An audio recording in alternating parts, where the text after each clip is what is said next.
காலச்சுவடு பதிப்பகத்தினுடைய 25வது ஆண்டு நிறைவும் இணையதள திறப்புமான நிகழ்ச்சிக்கு உங்கள் அனைவரையும் அன்போடு வரவேற்கிறோம்.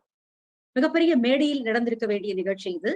ஆனால் இந்த பெருந்தொற்று காலத்தில் மெய்நிகர் நிகழ்வாக, ஆனாலும் மிகச் சிறப்பாக இது நடந்தேறவிருக்கிறது.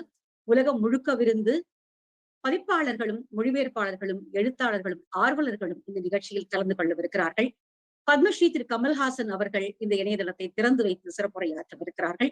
இன்னும் பல்வேறு ஆர்வலர்கள் தங்களுடைய பதிவுகளை பதிவு செய்யவிருக்கிறார்கள். மீண்டும் ஒருமுறை காலச்சுவடின் சார்பாக உங்கள் அனைவரையும் இந்த நிகழ்ச்சிக்காக அன்போடு வரவேற்கிறோம். ஒரு பதிப்பகம் என்பது வெறும் புத்தகங்களை பதிப்பிடுவது மட்டும் அல்ல, ஒரு சமூகத்தினுடைய வரலாற்றோடு சேர்ந்து கட்டமைக்கப்பட்ட ஒன்று. அந்த வகையில் 107 கவிதைகள் என்ற பசுவையாவினுடைய புத்தகத்தோடு ஆரம்பித்த காலச்சுவடின் பதிப்பகத்தினுடைய பயணம் மிக இனிதாக நீண்டு வளர்ந்து கொண்டிருக்கிறது. அந்த வளர்ச்சியில் மிக முக்கியமான ஒரு மைல்கல்லாக 25வது ஆண்டு நிறைவு விழாவும் இணையதள திறப்பு விழாவும் இனிதே நடந்து கொண்டிருக்கிறது. காலச்சுவடு பதிப்பகத்தின் சார்பாக திரு கண்ணன் அவர்களை வரவேற்புரை வழங்க வருமாறு அன்போடு வரவேற்கிறேன். திரு கண்ணன் அவர்கள்.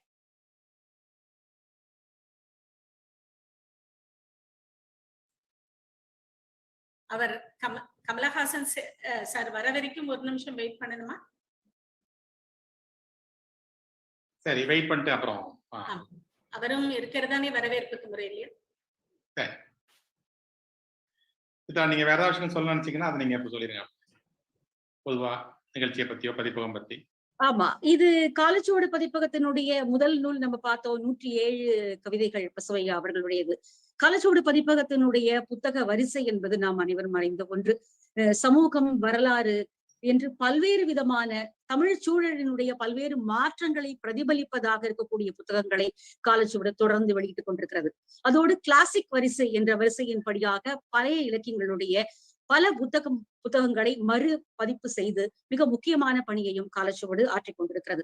அதோடு உலக அரங்கில் தமிழ் மொழியை கொண்டு செல்ல வேண்டும் என்கின்ற உயரிய நோக்கத்தோடு பல முக்கியமான நாவல்களை தமிழிலிருந்து பிற மொழிகளுக்கும், பிற மொழிகளிலிருந்து முக்கியமாக தமிழுக்கும் மொழிபெயர்க்கக்கூடிய மிகப்பெரிய பணியையும் காலச்சுவடு பதிப்பகம் ஆற்றிக் கொண்டிருக்கிறது. அதனுடைய பதிப்பு கட்டமைப்பும் அதனுடைய மொழி வளமும் என்பது அனைவரும் அறிந்த ஒன்று. அதோடு காலச்சுவடு இதழ் என்பதும் மிக முக்கிய தமிழ் சமூகத்துக்குரிய பங்காற்றக்கூடிய ஒரு பணியினை செய்து கொண்டிருக்கிறது என்பது நாம் அனைவரும் அறிந்த ஒன்றுதான். தமிழ் சமூகத்தில் இருக்கக்கூடிய பல்வேறு கருத்து அமைவுகளை, இலக்கிய நுட்பங்களை, இலக்கிய ஓட்டங்களை, அதுல வாட்டர் கரண்டாக போகக்கூடிய அத்தனை விஷயங்களையும் காலச்சுவடு இதழ் என்பது பிரதிபலித்துக் கொண்டிருக்கிறது. பல்வேறு குரல்களை அது வெளிப்படுத்துவதாக இருக்கிறது என்பதும் மிக குறிப்பிட்டு சொல்லப்பட வேண்டிய ஒரு விஷயம். 25 ஆண்டுகள் ஒரு பதிப்பு வரலாறு என்பது ஒரு சாதாரணமானதல்ல. காரணம், தோன்றி மறையக்கூடிய எவ்வளவோ இடர்பாடுகளுக்கு நடுவில் பதிப்பகங்களை நடத்த வேண்டிய ஒரு கட்டாயம் இருக்கிறது என்பது நாம் அனைவரும் அறிந்த ஒன்று. ஆனாலும் உலக அளவில் பல்வேறு தளங்களில் தமிழ் மொழியை கொண்டு செல்ல வேண்டும் என்கின்ற உயரிய நோக்கத்தோடு தொடர்ந்து காலச்சுவடு பணியாற்றி கொண்டிருக்கிறது என்பதை நாம் இங்கே குறிப்பிட்டு சொல்ல வேண்டும். அந்த வகையில்தான் இன்று உலகம் முழுக்கவிருந்து பல்வேறு பதிப்பாளர்களும், இலக்கிய ஆர்வலர்களும், மொழிபெயர்ப்பாளர்களும், எழுத்தாளர்களும் இந்த நிகழ்வில் கலந்து கொண்டு சிறப்பிக்கவிருக்கிறார்கள். காலச்சுவடோடு தங்களுடைய பயணம் எப்படி அமைந்தது, காலச்சுவடினால் தாம் பெற்ற அனுபவம் என்ன என்பதையும் அவர்கள் இங்கு நம்மோடு பகிர்ந்து கொள்ளவிருக்கிறார்கள். இந்த இணையதளம் என்பது பல்வேறு வகையான காலச்சுவடினுடைய பதிப்புகள் அத்தனையையும் உங்களுக்கு நேரடியாக கொண்டு வந்து சேர்க்கக்கூடிய ஒரு சிறந்த அமைப்பாக செயல்பட முடியும். காரணம், புத்தகங்களை வாங்குவது என்பது இந்த இணையதளம் மூலமாக மிக எளிதாக சாத்தியப்படுத்தக்கூடிய ஒன்றாக இருக்க முடியும். அதோடு இன்னும் வரும் காலங்களில், பெருந்தொற்று காலத்தில் நாம் பல்வேறு இடர்பாடுகளை புத்தக வடிவமைப்பாளர்களும் பதிப்பாளர்களும் சந்தித்ததை நேரில் பார்த்திருக்கிறோம். அந்த வகையிலும் இன்னும் வரும் காலங்களில் வேறு வேறு விதமான புதிய கண்ணோட்டங்களோடு புத்தகங்களை பதிப்பது, அவற்றை வாசகர்களுக்கு கொண்டு செல்வது என்ற பல விஷயங்களை காலச்சுவடு முன்னெடுக்கவிருக்கிறது. அந்த வகையில் திரு கமலஹாசன் அவர்கள் நம்மோடு சேர்ந்து கொண்டிருக்கிறார். வணக்கம். நிகழ்ச்சியை தொடங்கலாம் என்று நினைக்கிறோம். கண்ணனுடைய வரவேற்பு. சார் வணக்கம் சார்.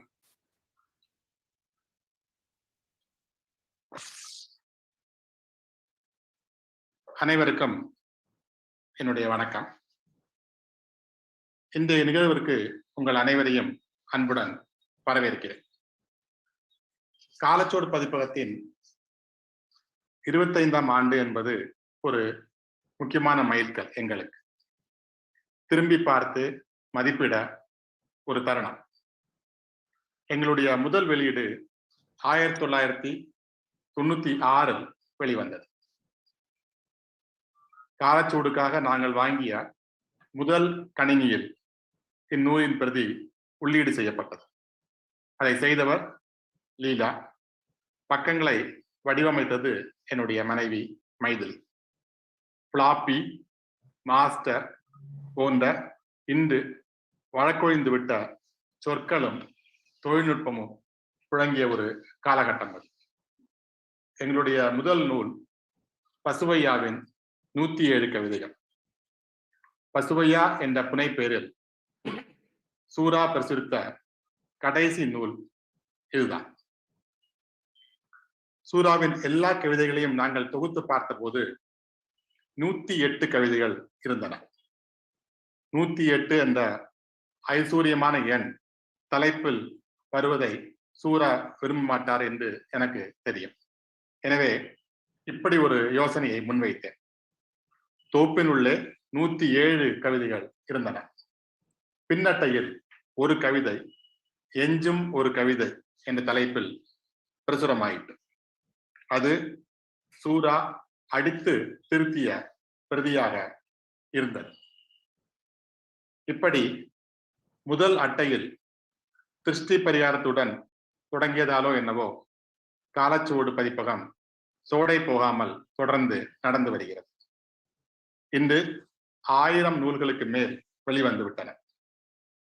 இதில் குறைந்தது 50 விழுக்காடு தலைப்புகள் நாங்கள் நினைத்து பெருமிதம் கொள்ளத்தக்கவை. இன்னும் 40 விழுக்காடு நூல்கள் வெளியிட்டதிலும் எங்களுக்கு மகிழ்ச்சி தான்.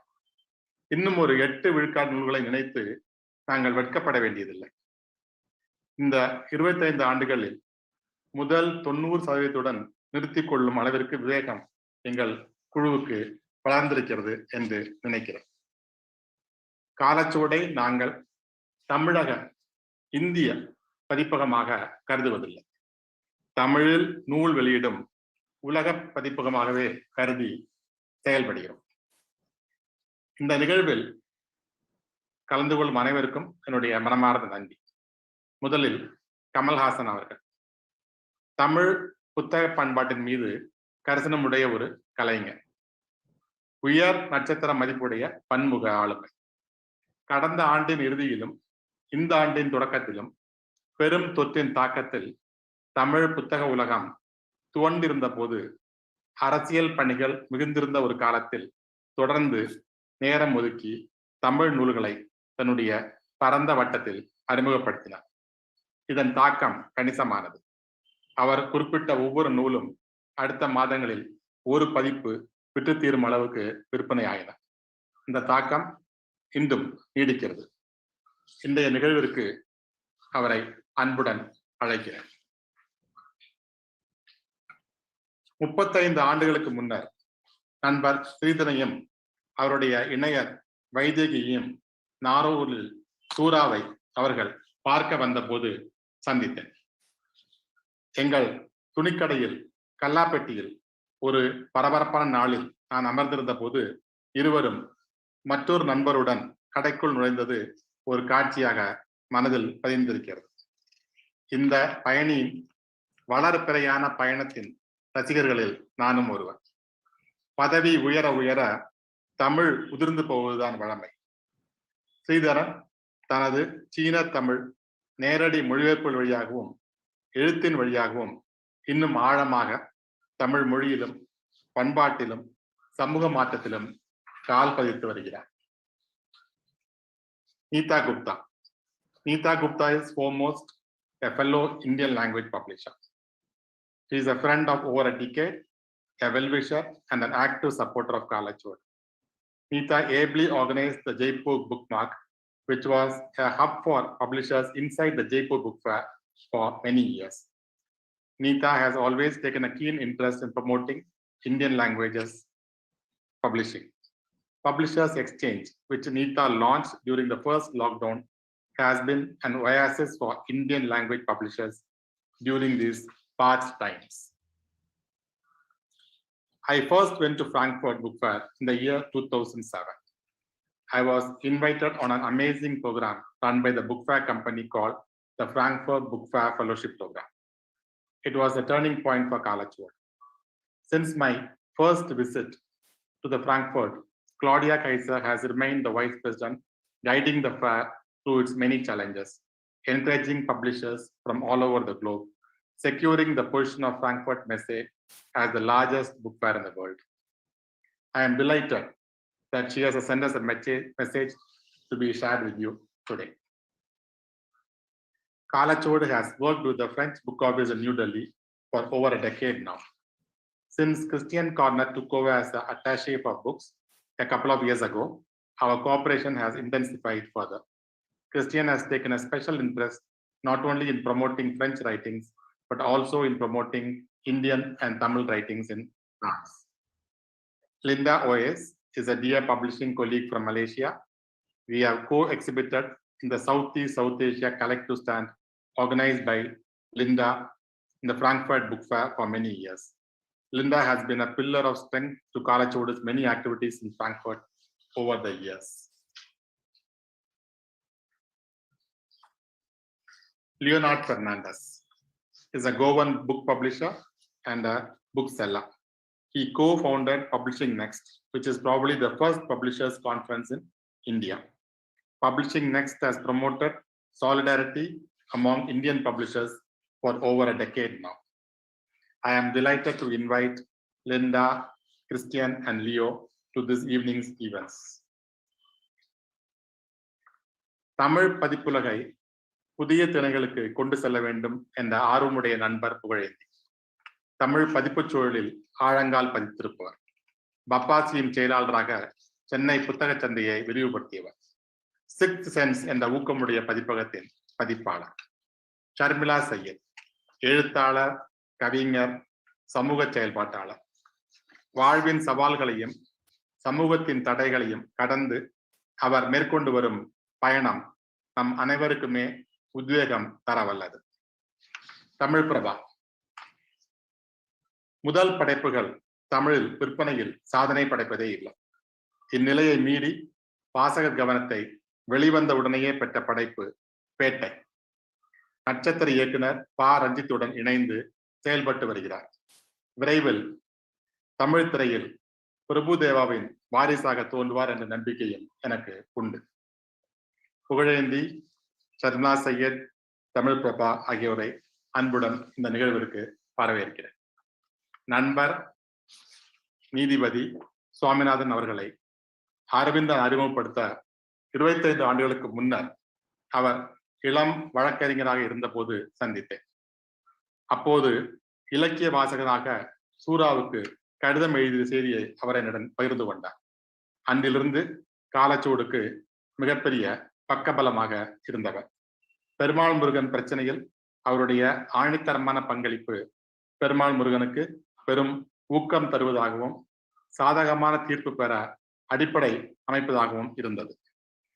தமிழ் சமூகத்தின் அதிர்ஷ்டமாகவும் ஆனால் தனிப்பட்ட முறையில் எங்களுக்கு இழப்பாகவும் சில ஆண்டுகளுக்கு முன்னர் அவர் உயர் நீதிமன்ற நீதிபதியாக நியமிக்கப்பட்டார். அவருடைய பெயர் சொல்லும் தீர்ப்புகள் இன்று பாதிக்கப்பட்ட மக்களுக்கு நீதி வழங்குவதாக அமைந்து வருகின்றன. இந்த நிகழ்விற்கு அவரை மிகுந்த அன்புடன் வரவேற்கிறேன். இப்போது காலச்சூடு இணையதளம் பற்றி சில சொற்கள். பல ஆண்டுகளாக நாங்கள் திட்டமிட்டு தட்டி போய் கொண்டிருந்த விஷயம் இது. முதல் ஊரடங்கு தந்த அவகாசத்தை பயன்படுத்தி மீண்டும் பணியை தொடங்கினோம். டிவோனா குளோபல் டெக்னாலஜிஸ் நிறுவனத்தின் நண்பர்கள் மூர்த்தியும் தர்மாவும் மிகுந்த கரிசனத்தோடு இப்பணியை முன்னெடுத்து நிறைவேற்றினார்கள். இன்னும் வரும் நாட்களில் இத்தளம் பல முன்னேற்றங்களை காணும். இத்தளத்தின் முகப்பு சித்திரங்களை வடிவமைத்தவர் ஓவியர் ரோகிணி மணி. உலகெங்கும் இருந்து இந்த நிகழ்விற்கு வருகை தந்திருக்கும் நண்பர்களுக்கும் எழுத்தாளர்களுக்கும் வாசகர்களுக்கும் என்னுடைய மாலை வணக்கம். இந்த 25 ஆண்டு கால பயணத்தை உங்களுக்கு நான் சமர்ப்பிக்கிறேன். நன்றி. நன்றி திரு கண்ணன். மிக அருமையாக இந்த நிகழ்ச்சியில் கலந்து கொள்ள போவதை பற்றியும் காலச்சுவடனுடைய அருமையான பயணத்தை பற்றி மிக அழகாக எடுத்துரைத்தீர்கள். அடுத்து ஒரு மிக நெகிழ்வான ஒருவரை நாம் மைக் அன்மியூட் பண்ண போறேன், நீங்க பேச ஆரம்பிங்க.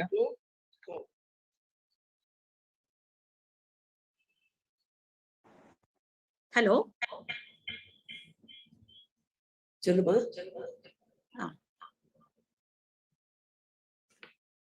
திருமதி கமலா ராமசாமி அவர்களை அறிமுகப்படுத்துவதில் மிக்க மகிழ்ச்சி. ஒரு பெரும் இலக்கிய ஆளுமையினுடைய மனைவியாக வாழ்வது என்பது அவ்வளவு சாமானியமான விஷயம் அல்ல.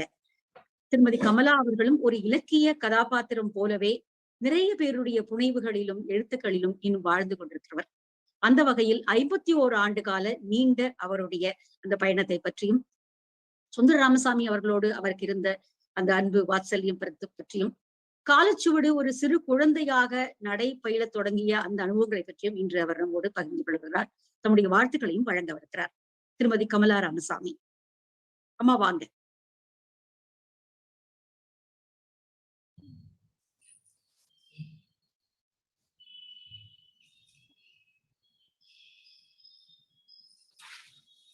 அனைவருக்கும் மாலை வணக்கம்.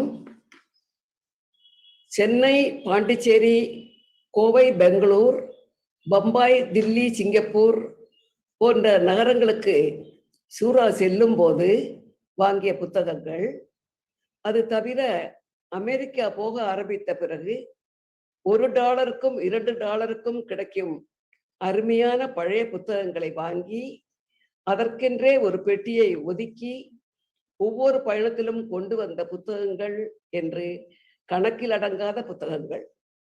ஒவ்வொரு அறையிலும் ஒரு புத்தக அலமாரி. இடம் போதாமல் ஆனதால் மாடியில் லைப்ரரி கட்டுவது என்று தீர்மானித்தோம். எங்கள் வீடு 80 வருட பழமையான கட்டிடம். டபுள் கிரில் போட்டு புத்தகங்களுக்காக உறுதியான அறையை உருவாக்கினோம்.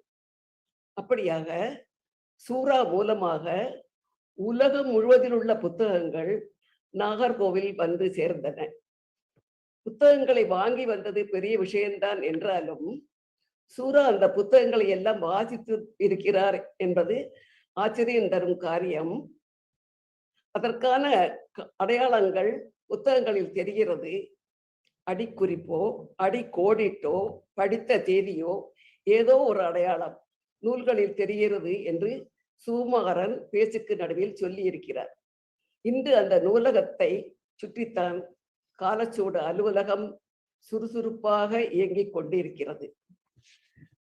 காலச்சுவடு இணையதளம் மூலம் இனி கண்ணனின் காலச்சுவடு பதிப்பக புத்தகங்கள் விற்பனைக்கு உலகம் முழுவதற்கும் செல்ல இருக்கின்றன. பத்திரிகை ஆரம்பிக்க வேண்டும் என்பது சூராவின் நெடுநாளைய கனவு. சூராவும் கிருஷ்ணன் நம்பியும் சாப்பிடும் போதும் டீ வேளையிலும் பத்திரிகைக்கு என்ன பெயர் வைப்பது என்பது முதல் மழையில் நனையாமல் ஸ்டாக்கை எங்கு வைப்பது என்பது வரையிலும் கனவு உலகில் சஞ்சரித்துக் கொண்டிருந்தது. என் காதிலும் எழுந்திருக்கிறது. 1988 தான் காலச்சுவடு பத்திரிகை தொடங்கினார். 30 வருட கனவு நனவானது. பத்திரிகைக்கு காலச்சுவடு என்ற பெயரை தேர்ந்தெடுத்தது நண்பர் டி.ஏ. ஸ்ரீனிவாசன். காலச்சுவடு பத்திரிகையை எங்கள் வீட்டிலிருந்து 1 கிலோமீட்டர் தூரத்தில் இருக்கும் பாரதி பிரஸில் அச்சு கோர்த்தார்கள். காலாண்டுக்கு ஒரு பத்திரிகை வீதம் 2 வருடங்களில் 8 பத்திரிகைகள் கொண்டு வந்தார். அவ்வளவுதான் கொண்டு வர முடிந்தது. எங்கள் வாழ்க்கையிலும் சுதர்சன் கடையிலும் ஏகப்பட்ட பிரச்சனைகள் முளைத்து பத்திரிகையை நிறுத்தும்படி ஆகிவிட்டது. எல்லோருக்குமான பத்திரிகையா இருக்க வேண்டும் என்பதில் சூரா உறுதியாக இருந்தார். அந்த 8 பிரதிகளிலும் அவருடைய படைப்பு குறைவாகவே இருக்கும். கலா அந்த பிரசில் தான் திருமணத்துக்கு முன்னால் வேலைக்கு சேர்ந்திருக்கிறாள். அன்று மாதம் ₹100 சம்பளமாம். இன்று காலச்சுவடு புத்தகங்களை உருவாக்கும் பொறுப்பில் இருக்கிறாள். பெரிய சார் நடந்தும் காரிலும் பிரஸுக்கு வந்து மேட்டர் வாங்கிட்டு போவாங்க. MS சாரும் டி.ஏ. ஸ்ரீனிவாசன் சாரும் வந்து இங்கேயே உட்கார்ந்து ப்ரூஃப் பார்ப்பாங்க. கண்ணன் சாரும் பெங்களூரில் படுத்துக் கொண்டிருக்கும் போது விடுமுறைக்கு வந்தால் மேட்டர்களை வாங்கிட்டு போவாங்க என்பன அவள் நினைவலைகள். பிரதியில் தப்புக்கள் இருந்தால் திரும்பவும் ஆதியிலிருந்தே அச்சுக்கோக்கணும். மற்றவர்கள் மேட்டர் இருப்பது போல் வாங்கி கொண்டு போய்விடுவார்கள். காலச்சுவடு பத்திரிகைக்கு மெய்ப்பு கண்ணும் கருத்துமாய் பார்ப்பதால் திரும்ப திரும்ப அச்சு கோர்ப்பதில் எங்களுக்கு அலுப்பாக இருக்கும் என்று சொல்லியிருக்கிறார். 2 வருடங்களில் நிறுத்திய காலச்சுவடு பத்திரிகை 1994 கண்ணனால் ஆரம்பிக்கப்பட்டு புது முளை விட்டது. 27 வருடங்களாக காலாண்டு இதழாக ஆரம்பித்து இப்போது மாத இதழாக வந்து கொண்டிருக்கிறது. கண்ணனின் விடாமுயற்சியால் சிறுக சிறுக முன்னேற்றம் அடைந்து காலச்சுவடு இணையதளத்தில் உலகம் முழுவதற்குமான விற்பனை தொடங்கப்பட்டும் விட்டது. தரமான பதிப்பகத்தின் மூலம் சூராவின் படைப்புகள் வெளிவந்திருந்தாலும் விற்பனையிலும் வாசகர்களை சென்றடைவதிலும் ஏமாற்றந்தார். அவருடைய புத்தகங்களை கொண்டு வருவதற்காக காலச்சுவடு பதிப்பகம் ஆரம்பித்து படிப்படியாக எல்லா எழுத்தாளர்களின் படைப்புகளும் வர தொடங்கின. காலச்சுவடு இதழும் காலச்சுவடு பதிப்பகமும் அது வெளியிட்ட சூராவின் நூல்களும் எல்லாருடைய கவனத்துக்கும் இலக்கானது. அவ்வாறு ஈர்க்கப்பட்டவர்களில் கமலஹாசனும் ஒருவர் என்று நினைக்கிறேன். வருடம் 2002 இருக்கலாம். சென்னை உட்லண்ட் ஹோட்டலில் தங்கியிருந்தோம். ஞானக்குத்தன் சூராவை கமலஹாசன் வீட்டிற்கு அழைத்து சென்றார். சூராவை அழைத்து சென்றது வீட்டில் உள்ள ஸ்டுடியோ ரூம் என்று நினைக்கிறேன். பல வருடங்கள் ஆகிவிட்டதால் சூரா அப்பொழுது சொன்னது அவ்வளவு துல்லியமாக நினைவுக்கு வரவில்லை. அந்த ஸ்டுடியோவில் வைத்துத்தான் சாருஹாசன், சந்திரஹாசன், கமலஹாசன் மூவரையும் சந்தித்திருக்கிறார். அவர்கள் மூவருக்கும் இடையில் உள்ள ஒற்றுமை, பிரியம், அன்பு போன்றவை சூராவுக்கு நெகிழ்ச்சியை ஏற்படுத்தி இருக்கிறது. ஆடம்பரமில்லாத அவர்களுடைய வாழ்க்கையும் மனதுக்கு பிடித்தது. அங்கு போய்விட்டு சந்தோஷத்துடன் திருப்தியுடன் வந்தார் என்பது நினைவிருக்கிறது. கமலஹாசன் கொடுத்தார் என்று சொல்லி அன்பே சிவம் சினிமாவின் போஸ்டர் கொண்டு வந்தார். அதில் கமலஹாசனின் ஆட்டோகிராஃபும் இருந்தது. அதை உடனேயே ஹாலில் சுவரில் ஒட்ட வேண்டும் என்பதில் முனைப்பாக இருந்தார். மைதிலியின் உதவியுடன் ஹாலில் ஒட்டவும் செய்தார். காலச்சுவடு படிப்படியாக மேலே எழுப்புவதற்கு மிக கடினமான உழைப்பு தேவைப்பட்டிருக்கிறது. இதில் காலச்சுவடு பணியாளர்களின் பங்கும் மிக முக்கியமானது. கண்ணனுக்கு மனச்சோர்வு ஏற்படுகிற போதெல்லாம் மைதிலி கணிசமான உதவிகள் செய்து பக்கபலமாக இருந்து கொண்டிருக்கிறாள். பங்காற்றிய பொறுப்பாசிரியர்களும் மனப்பூர்வமான ஒத்துழைப்புகளை கொடுத்து அவர்களாக பிரிந்து செல்லும் போதும் சுமூகமாகவே பிரிந்து சென்றிருக்கிறார்கள். தொடர்ந்து தொடர்பு வைத்துக் கொண்டிருக்கிறார்கள். இப்பொழுது இருக்கும் ஆசிரியர் பற்றி எதுவுமே சொல்ல தேவையில்லை. கண் கூடாகவே அவர் திறமையை பார்த்து கொண்டிருக்கிறீர்கள்.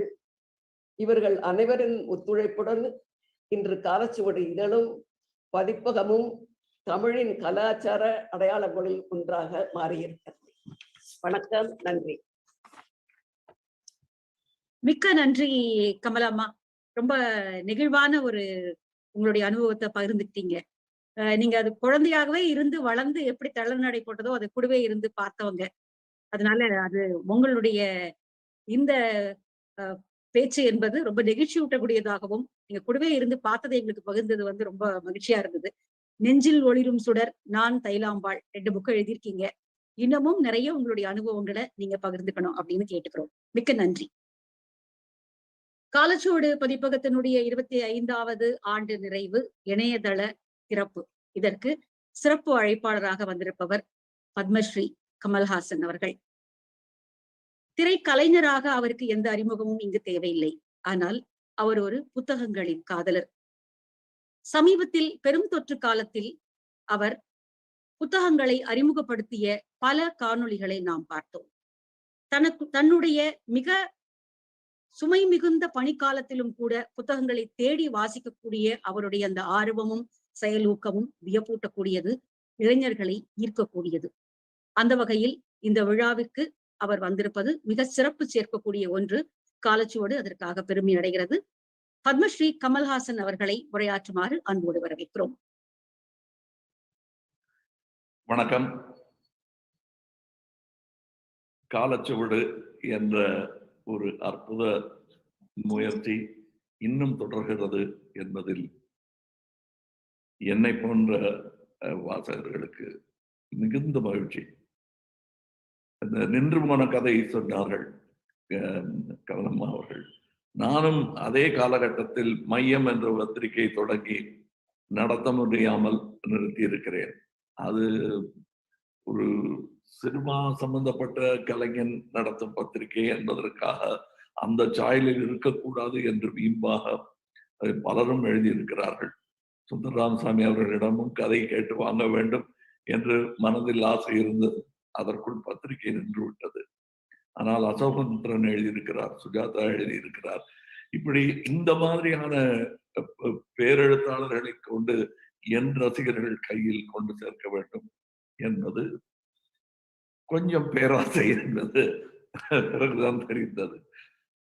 அதற்கு பிறகு அந்த மையம் வேறு மையமாக வளர்ந்து இன்று ஒரு அரசியல் கட்சியாகவே வளர்ந்திருக்கிறது என்பது வேறு கதை.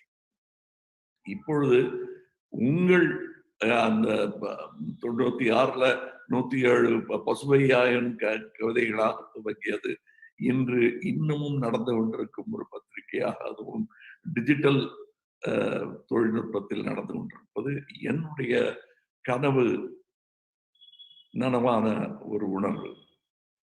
காரணம், எல்லா பதிப்புகளும் தமிழ் எழுத்துக்கள் எல்லாம் டிஜிட்டல் டொமைனில் அவைலபிளாக இருக்க வேண்டும். அதை அப்பொழுதுதான் உலகெங்கும் பரவி கிடக்கும் தமிழர்கள் அதை தேடி பிடிக்கும் பொழுது அவர்கள் கையில் ஏதாவது கிட்டும் என்ற நம்பிக்கை. இப்பொழுது அது மட்டுமல்ல, இப்ப காலச்சுவடுக்கு தனி பெருமை என்னன்னா, தமிழ் எழுத்தாளர்கள் எத்தனை பேரை தெரியும் என்று கேட்டால் தமிழர்களுக்கு அந்த எண்ணிக்கை சரியாக சொல்ல வருமா தெரியாது. ஆனா கேரளாவில் போய் கேட்டால் கிட்டு கிட்டு கிட்டு கிட்டுன்னு வரிசையா பேர் சொல்லுவாங்க. தமிழ் எழுத்தாளர்களின் பெயர்களை, மலையாள எழுத்தாளர்கள் பெயர்கள் அல்ல, தமிழில் மட்டுமே எழுதுபவர்கள் பெயர்களை கூட அப்படி சொல்லுவார்கள். அப்படி தேடி தேடி படிக்கிறார்கள். அவர்களை பார்த்து நான் பொறாமைப்பட்டதுண்டு. அந்த பொறாமை கொஞ்சம் மட்டுப்பட்டதற்கான காரணம், பல நல்ல தமிழ் எழுத்தாளர்களை பதிப்பித்த பெருமை உங்களுக்கு உண்டு. தேடி தேடி அது செய்த ஒரு பணி. தமிழ் அறிஞர்கள் முன்பெல்லாம் ஒவ்வொரு வீடாக சென்று ஓலைச்சுவடுகள் தேடி அதை இன்று வாழும் தமிழுக்கு அவர்கள்தான் ஆதாரம் என்று சொல்வது போல் நல்ல எழுத்தாளர்களின் அடையாளமாக காலச்சுவடு நீண்ட ஆயுளுடன், நம்மையும் தாண்டிய ஆயுளுடன் அது இருக்க வேண்டும் என்று நான் நினைக்கிறேன். 7 இந்திய மொழிகளில் இருந்தும் 20 உலக மொழிகளில் இருந்தும் காலச்சுவடு படைப்புகளை கொண்டு வந்து குவித்திருக்கிறது. இன்னொரு திருநெல்வேலிக்காரரின் கனவு அதை நினைவாக்கி கொண்டிருக்கிறது காலச்சுவடு. 13 உலக மொழிகளிலும் வருவதாக நான் அறிந்து பப்ளிஷிங் நெக்ஸ்ட் என்ற பரிசுகளை எல்லாம் குவித்திருக்கிறார்கள். அது மட்டுமல்ல, தமிழுக்காக வழக்காடும் ஒரு பொறுப்பையும் ஏற்றுக்கொண்டு தமிழ் எழுத்தாளனுக்கு இருக்கும் சிக்கல் போதாது என்று இந்த அரசியல் சிக்கல்கள் வரும் பொழுதெல்லாம் இப்படி தோள் கொடுக்க துணிவது பாராட்டுக்குரிய ஒரு விஷயம். இதுக்கெல்லாம் சேர்ந்த ஒரு பாராட்டு விழாவாகத்தான் அதை நினைக்கிறேன். இந்த விழாவின் போது ரொம்ப நெகிழ்ச்சியான ஒரு விஷயம். சுரா அவர்கள் தான் கமலஹாசனை சந்தித்ததே ஒரு ஒரு ஒரு வாக்கியத்தில் சொல்லியிருக்கலாம் அவர்களிடம். எனக்கு அது வாழ்நாளில் ஒரு சம்பவம். அதுக்கு காரணமானவர் ஞானக்கூத்தர் அவர்கள். நானும் அவரும் ரொம்ப உணர்ச்சி வசப்படக்கூடியவர்கள். அப்ப அவர் சொன்னார், நீங்க கண்டிப்பா சூறாவை சந்திக்கணும். எதுக்குன்னு கேட்டேன் நான். அவர் சினிமாக்கு எழுதுவாரா தெரியாது என்று சொன்னேன். இல்லை நீங்க 2 பேரும் சந்திக்கிறத நான் பார்க்கணும் என்றார். அதை செய்தும் காட்டினார். நாங்க பேசும்போது ஒரு வாரத்தை அவர் குறுக்க பேசவே இல்லை. வாங்க சார் பேசுங்க, நீங்களும் பேசுங்கன்னு சொன்னேன். இல்ல நீங்க பேசுங்க, அதை பார்க்கத்தான் நான் வந்திருக்கேன் என்று சொல்லி எங்களை அளவலாத விட்டு உரையாட விட்டு பின் சீட்ல உட்கார்ந்து இருந்தாரு. என்னோட தியேட்டர்ல எனக்கு ஞாபகம் இருக்கு. நாங்க 2 பேரும் ஒருவர் பார்த்து கொண்டு அமர்ந்திருந்தோம். போட்டோ எடுக்கணும்னு கூட எனக்கு தோணல அன்னைக்கு. இப்பெல்லாம் வீடியோ கேமராவோடய சுத்திட்டு இருக்கேன் நான், அரசியலுக்கு வந்த காரணத்தினாலோ என்னமோ. அது அப்ப எனக்கு அது கூட தோணல. ஒரு குறிப்பு எடுத்துக்க கூட இல்லை. நான் பல கேள்விகள் கேட்டேன். நான் ஒரு திரை எழுத்தாளராக எனக்கு பல கேள்விகள் இருந்தது. எப்படி அணுகுகிறீர்கள் உங்கள் கதைகளை? எப்படி ஒரு ஓவியன் எப்படி பார்த்த காட்சிகளை நுணுக்கி நுணுக்கி சின்ன கோர்வையாக வரைந்து கொண்டு வீட்டுக்கு சென்று பிற்பாடு அதையெல்லாம் உருவப்படுத்துவது போல் நீங்கள் எப்படி அதை அணுகுறீங்க? What you do for research? எவ்வளவு வாசிப்பீர்கள்? நீங்கள் எழுதும் பொழுது அந்த சம்பந்தமான விஷயங்களை பற்றி எவ்வளவு வாசிப்பீர்கள் என்றெல்லாம் கேட்டபோது, நான் சுமாரா வாசிப்பேன், ஆனால் எழுதும்போது அவ்வளவு வாசிக்கிறது இல்லை. அது ஒரு பெரிய பாடமாக நான் எடுத்துக்கொண்டிருக்கிறேன். அது நிறைகுடமாக இருப்பவர்கள் சொன்னது. நிரம்பி வழிந்து கொண்டிருக்கும் போது மேல ஊத்தினா வழிஞ்சு ஓடிடும் நம்ம எழுத்தும் சேர்ந்து. அதை அவர் ரொம்ப அழகாக எனக்கு சொல்லிக் கொடுத்தார். அது எனக்கு பிரயோஜனமாக இருக்கிறது. இப்ப அவருடைய லைப்ரரி பத்தி சொன்னாங்க. இப்ப என்னுடைய லைப்ரரிக்கு ஒரு புத்தகத்தை அடையாளமாக வாங்க வேண்டும் என்றார்கள் சொன்னார்கள். அதில் வேற யார் புத்தகத்தையும் சொல்ல எனக்கு தோணல. ஞானப்பத்தன் அவர்கள் தான் எனக்கு முதல்ல மனசுல வர்றாரு. அதனால அதை சொல்றேன். இருந்தாலும் அது அவர்கள் இருவருக்கும் நான் செய்யும் மரியாதை. ஆனால் நான் ஒரு பேரிழப்புக்கு ஆளானேன். ஒரு 7-8 வருஷம் முன்னாடி நான் வைத்திருந்த லைப்ரரி பாதி எரிஞ்சு போயிடுச்சு. இப்பொழுதும் என்னிடம் இருக்கும் நான் 13 வயதிலிருந்து வாங்கிய புத்தகங்கள் எல்லாம் கொஞ்சம் கருத்து போய் இருக்கு. எங்க அம்மா சொல்லுவாங்க, கிரிக்கெட்டை விளையாடாதுடா, வெயில்ல கருத்து போயிட்டு. அது மாதிரி என் புத்தகங்கள் எல்லாம் கருத்து போய் வந்திருக்கிறது. அதை அந்த தீ இன்னும் அணையல. அதை அணைப்பதற்கு எனக்கு இது ஒரு வாய்ப்பாக நான் நினைக்கிறேன். இங்க நீங்க இதுவரை என்ன பதிப்பகத்தில் பதித்திருக்கிறீர்களோ அவையெல்லாம் என்னுடைய லைப்ரரியில் இருக்க வேண்டும் என்பதுதான் என்னுடைய ஆசை. இதுதான் லார்ஜஸ்ட் பர்ச்சேஸ்ன்னு சொல்ல விரும்பல. இது முன்னோடியான இருந்தேன்னா இதே ஆசையுடன் பல வாசகர்கள் தமிழகம் இருக்கிறார்கள். அவர்களும் இதை போல் செய்ய வேண்டும். அதற்கு முன்னோடியாக நான் இருக்க வேண்டும் என்பதுதான் இந்த ஆசை. ஸோ ஞானப்பத்தன் சாருடைய புத்தகம் ஒரு முதல் அச்சாரமாகவும் பிற்பாடு உடனே வெகு விரைவில் அத்தனை புத்தகங்களையும் வாங்கி அடுக்கி வைத்து அழகு பார்க்க வேண்டும், படிக்கவும் வேண்டும் என்பது என்னுடைய ஆசை. இந்த வாய்ப்பை எனக்கு கொடுத்ததற்கு மிக்க நன்றி. இப்பொழுது அனந்த் அவர்களையும் நினைக்க கடமைப்பட்டிருக்கிறேன். இங்கே லிஸ்ட் ஆஃப் பாரதி, புதுமை பித்தன், தி ஜானகிராமன், ஜி நாகராஜன் அவர்கள், சுந்தரராஜன் அவர்கள், எம் வி வெங்கட்ராமன் அவர்கள், கரிச்சான் கொஞ்சு, ஆத்மநாதன், மௌனி போன்ற பல பெயர்கள் இங்கே நான் நினைவு கூற வேண்டும் என்பதற்காக குறிப்பில் கொடுத்திருக்கிறார்கள். இவை எல்லாம் என்னை படிக்க வைத்து முடிந்தால் அவர்களை சென்று சந்திக்கவும் வைத்தவர் திரு அனந்த் அவர்கள். அவர் இறந்தபோது அவருடைய லைப்ரரி எனதானது. அதில் பாதி அறிந்த கோபம் தான் எனக்கு. இப்பொழுது அதை ஓரளவுக்கு சரி கட்டலாம் என்ற முனைப்பில் துவங்கி இருக்கிறேன். இந்த முயற்சியும் வெற்றி பெறும் என்று நான் நம்புகிறேன். என்னை இந்த விழாவுக்கு அழைத்து பேச சொன்னதில் நானே எழுதி பதிப்பித்த பெருமை எனக்கு இருக்கிறது.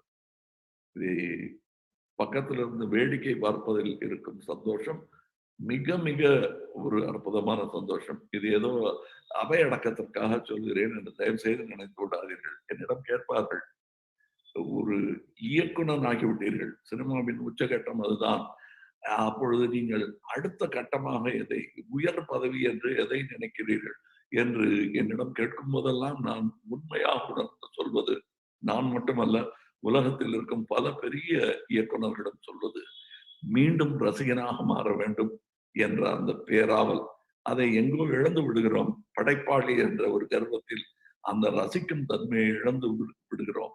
அந்த ரசனை எனக்கு மீள வேண்டும். மீண்ட சொர்க்கம் என்று ஸ்ரீதர் அவர்கள் ஒரு படத்திற்கு பேர் வச்சார். பாரடைஸ் ரீகெயின் உடைய தமிழாக்கம். அது எனக்கு ரொம்ப பிடித்த தலைப்பு. அது மாதிரி என்னுடைய அந்த அந்த காலம் அனந்தவுடன் நான் போய் கனையாழிக்கு வந்து சப்ஸ்கிரிப்ஷனுக்கு தெரிஞ்ச நண்பர்களுக்கெல்லாம் நாங்கள் சொல்வோம், நின்று போயிடக்கூடாது பத்திரிகைங்கிற ஒரு இதுக்காக. அதே உணர்வுடன் நான் சொல்கிறேன், காலச்சோடு நீடூழி வாழ வேண்டும். அது பெரிய நல்ல மனமார்ந்த பாராட்டாக சொன்னதுதான் அது. நம்மையும் தாண்டி வாழ வேண்டும் காலச்சுவடு என்று அதை நான் மனமாற சொல்லுகிறேன். இந்த விழாவில் என்னை பேச அழைத்ததற்கு எனக்கு பெரிய பெருமை. அனந்து இருந்திருந்தால் சந்தோஷப்பட்டிருப்பார், ஞானக்கூத்தன் இருந்திருந்தால் கூத்தாடி இருப்பார். நன்றி, வணக்கம். மிக அருமையான, நாங்கள் எதிர்பார்த்தது போன்றவே இருந்த அமைந்த உரை. நீங்கள் புத்தகங்களின் காதலர் என்பதை மீண்டும் நிரூபித்திருக்கிறீர்கள். இணையத்துல தேடிய போது நீங்க எழுதியதாக இருக்கான்னு தேடிய போது தாயம் என்ற ஒரு நாவலை நீங்க 1984 எழுதியிருக்கிறதா நான் பார்த்தேன். எங்களுடைய கோரிக்கையாக நாங்க இந்த இடத்துல இந்த நன்றி அறிவித்தலோடு சொல்லலாம் அப்படின்னு நினைக்கிறேன். ஏராளமான அனுபவங்கள் உங்களுக்கு இருக்கு, திரை சார்ந்தும் மனிதர்கள் சார்ந்தும். நிச்சயம் நீங்கள் அதை புத்தகமாக வடிக்க வேண்டும். அது வரும் தலைமுறைக்கு உங்களுடைய அடையாளமாகவும் அது நின்று நிலவும் அப்படிங்கிற கோரிக்கையும் நாங்க இங்க வச்சுக்கிறோம்.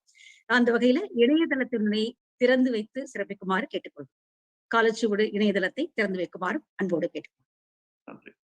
என்ன பண்ண பட்டன்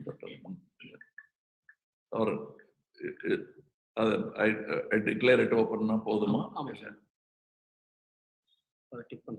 இது கிளிக் பண்ணுமா? I click it open. Kalachuvadu publications.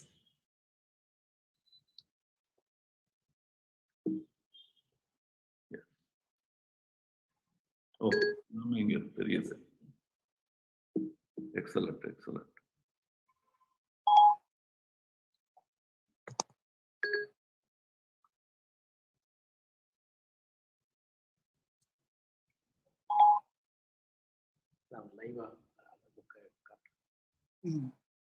ஓ, இதுதான் நீங்கள் வாங்க விரும்பிய புத்தகம். நன்றி, நன்றி, மிக நன்றி. நீங்க ஒரு வேண்டுகோள் விடுத்தீங்க. எனக்கு இன்னொரு பதிலுக்கு, தமிழ் திரைக்கதைகளை நீங்கள் சீரியஸா எடுத்துக்கொண்டு அது நல்ல சிறந்த, உங்களுக்கு சிறந்தது என்று தோன்றும், வர வேண்டும் என்று தோன்றும் கதைகளை நீங்கள் திரைக்கதைகளை செய்ய வேண்டும். நான் திரைக்கதைகள் தமிழ் இலக்கியத்தில் மிக முக்கியமான இடம் பிடித்திருப்பதாகவே நான் நம்புகிறேன். அது இன்னும் அந்த பாணி என்ன, திரைக்கதைங்கிறது என்ன, நான் MA டிகிரி படிச்சிருக்கேன் தமிழ்ல, இல்ல இங்க ஆங்கிலத்துல. நான் எதுக்கு இனிமே திரைக்கதை ஒர்க் ஷாப் வரணும் அப்படின்னு ஒருத்தர் கேட்டார். அவர்கிட்ட நான் சொன்னது, ஷேக்ஸ்பியர் இப்ப வந்தாருன்னா கண்டிப்பா ஒரு ஒர்க் ஷாப்புக்கு வந்தாகணும். ஏன்னா இது வேற.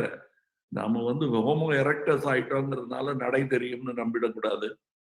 அதே மாதிரி சைக்கிள் விட முடியும்னு நம்புறது இன்னும் அதை விட ஆபத்தான விஷயம். இந்த சினிமா திரைக்கதை எழுதுவது என்பது 200 பேர் வேலை செய்வதற்கான நோட்ஸ். அது ஒரு மிக முக்கியமான சயின்டிபிக் ஆவணம். அதை எழுதுவதற்கு தனித்திறமை வேண்டும். அதனால் அதை வெறும் எழுத்து படிப்பு மட்டும் போதாது. இது ஒரு 200 பேர் கைத்தது, ஒரு என்ஜினியரிங் படிக்கிற மாதிரி தான் அது என்று நான் நம்புகிறேன். அதை நீங்களும் ஊர்ஜிதப்படுத்தும் வகையில் நல்ல திரைக்கதைகளை தமிழில் காலச்சுவடு பதிக்க வேண்டும் என்பது என்னுடைய வேண்டும். கண்டிப்பாக நாங்கள் அதை பரிசீலித்து பண்றோம் சார். தேங்க்யூ. நன்றி, வணக்கம். காலச்சுவடு இணையதளம் இதோ இப்பொழுது உங்கள் கண் முன்னால் வருகிறது. நீங்க அதிலே பார்க்கலாம். நூல்கள், எழுத்தாளர்கள், வகைமைகள், சிறப்பு திட்டங்கள், காலச்சுவடு பற்றிய அறிமுகம் எல்லாம் இருக்கிறது. இதுல காலச்சுவடு பதிப்பித்த அத்தனை புத்தகங்களுடைய வரிசைப்பாடுகளையும் நீங்க இதுல பார்க்கலாம். இதற்குரிய கிளாசிக் வரிசையிலிருந்து எல்லாமே இந்த இணையதளத்துல பதிவேற்றப்பட்டிருக்கிறது. புதிய வெளியீடுகள், விற்பனையில் சிறந்தவை, விருது பெற்ற எழுத்தாளர் என்று தனித்தனி வகைமைகளில் அத்தனை புத்தகங்களும் இதில் காட்சிப்படுத்தப்பட்டுள்ளன.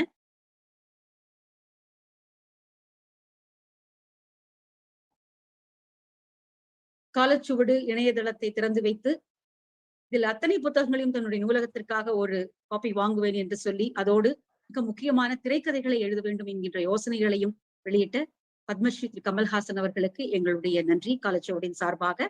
அடுத்து நாங்கள் சிறப்புரைகள் ஆற்றக்கூடிய விருதாளர்களை அழைக்கலாம் என நினைக்கிறோம். முதலில் திரு ஸ்ரீதரன் அவர்கள்.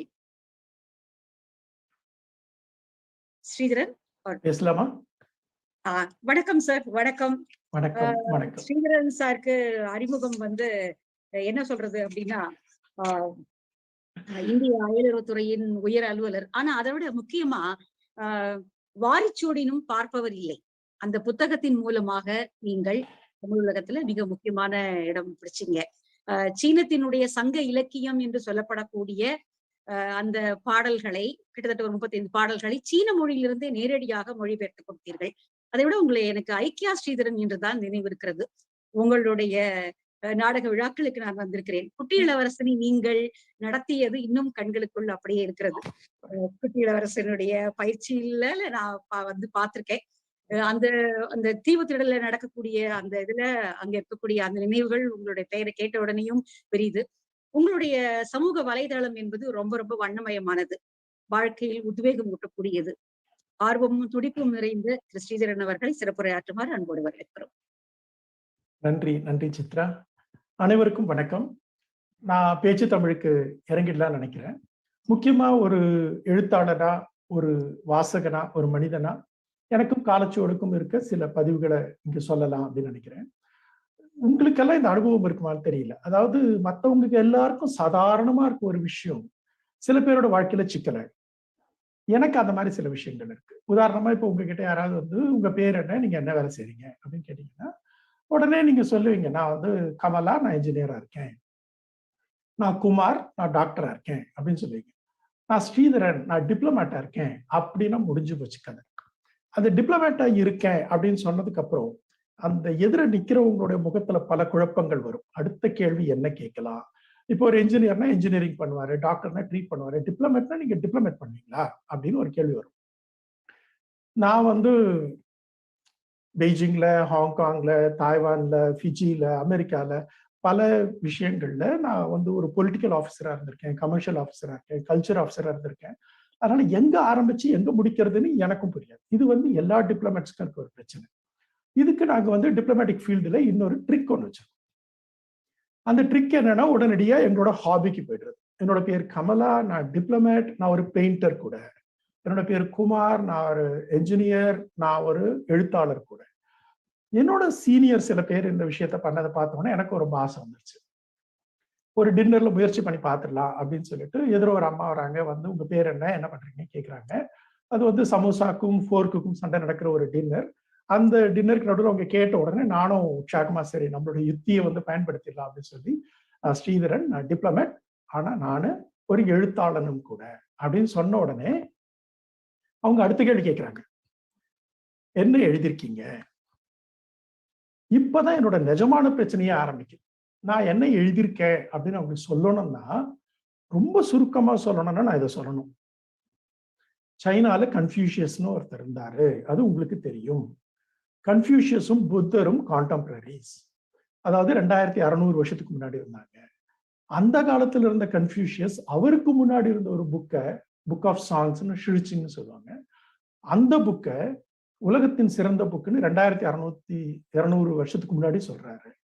அந்த புக்கை நான் 2 வருஷம் சைனால படிச்சு அதுல இருக்க சில பாடல்களை எடுத்துட்டு ஒரு 7 வருஷம் பதிகனத்துவம் போட்டு அதுல இருக்க சில பாடல்களை எடுத்து தமிழுக்கு நேரடியா மொழிபெயர்ப்பு பண்ணி அதுக்கும் தமிழுக்கும் இருக்க உறவுகள் எல்லாம் சொல்லி நான் ஒரு புக்கு பண்ணியிருக்கேன் அப்படின்னு சொன்னா, முதல்ல நான் டிப்ளமேட்னு சொன்னப்போ அவங்களோட புருவெல்லாம் ஓரளவு புழு மாதிரி நெளிஞ்சிட்டு இருந்தது.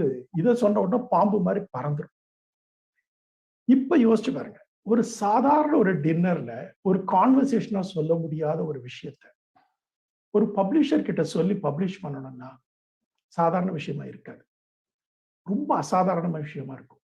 ஆனா கர்ணன் கிட்ட ஃபோன் பண்ணி, அப்ப நான் பெய்ஜிங்ல இருக்கேன், அந்த பீரியட்ல அந்த யோசனை வருது. அதுக்கப்புறம் ஃபிஜிக்கு போனதுக்கு அப்புறம் தீவிரமா அதை பத்தி பேச ஆரம்பிச்சோம்.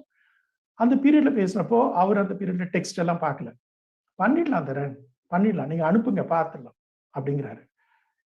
இது நாங்க 2 பேரும் இப்ப டெல்லியில போன முறை நான் ஒரு நாடோடி அப்பப்போ போய்கிட்டே இருப்பேன். போன முறை டெல்லியில இருந்தப்ப அந்த நூல் வெளியாச்சு.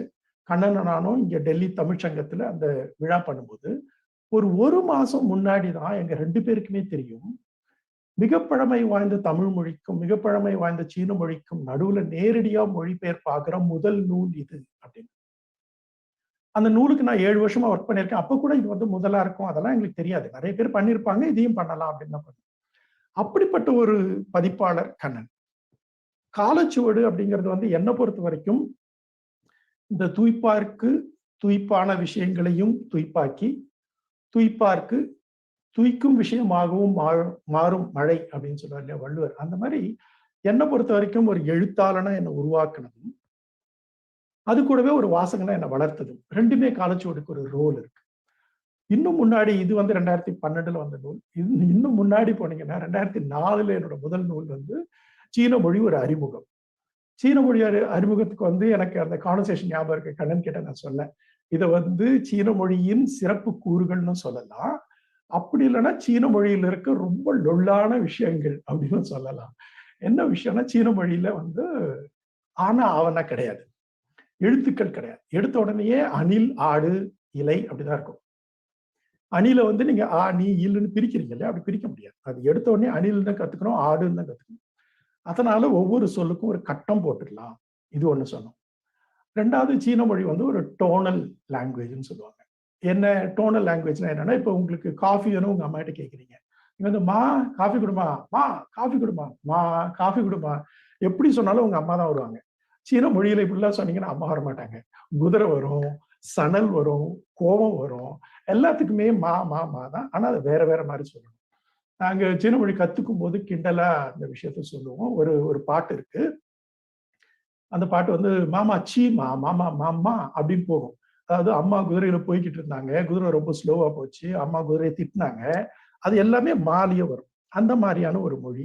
அப்ப நாங்க என்ன பண்ண வேண்டியிருந்ததுன்னா 2004 ஆல்மோஸ்ட் ஒரு 23 வருஷத்துக்கு முன்னாடி நாங்க அதாவது ஒரு 20 வருஷத்துக்கு முன்னாடி நாங்க வந்து அந்த சீன மொழிக்கான டோனுக்காக ஒரு தனி ஃபாண்ட் ஒன்று பண்ணோம். ஒரு சைனீஸ் ஃப்ரெண்டு மூலமா ஒரு ஃபாண்ட் பண்றோம்.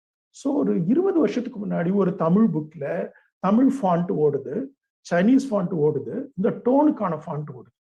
அத்தனையும் சேர்ந்து அந்த பீரியட்ல இருக்க டெக்னாலஜில கேப்சர் பண்ணி நீங்க புக்கா போடணும். அப்படிப்பட்ட ஒரு விஷயங்களை அதுவும் எனக்கு தெரிஞ்சு தமிழுக்கும் இந்திய மொழிகள்லயே சீன மொழி அறிமுகப்படுத்துற மாதிரி புக்குகள் வந்து அந்த பீரியட்ல கிடையாது. அதனால இப்படி ஒரு முதன்மையான விஷயங்கள் பண்ணும்போதெல்லாம் எனக்கு தயக்கமே வந்தது கிடையாது, கண்ணன் கிட்ட போகணும் அப்படின்னு. அப்படி கண்ணன் கிட்ட வந்து பேசும்போதும் அவரும் இது வரைக்கும் இன்ஃபேக்ட் அவர் கேட்டு நான் பண்ணாத விஷயங்கள் தான் இருக்கே தவிர நான் கேட்டு அவர் பண்ணாத விஷயங்கள் கிடையாது. இது தமிழ் சூழல்ல மட்டும் இல்லாம இந்திய பதிப்பு சூழல்லயே ரொம்ப முக்கியமான ஒரு விஷயமா நான் பாக்குறேன். இப்போ சமீபத்துல இதுக்கப்புறம் தமிழ் பிரபாவம் பேச போறாரு.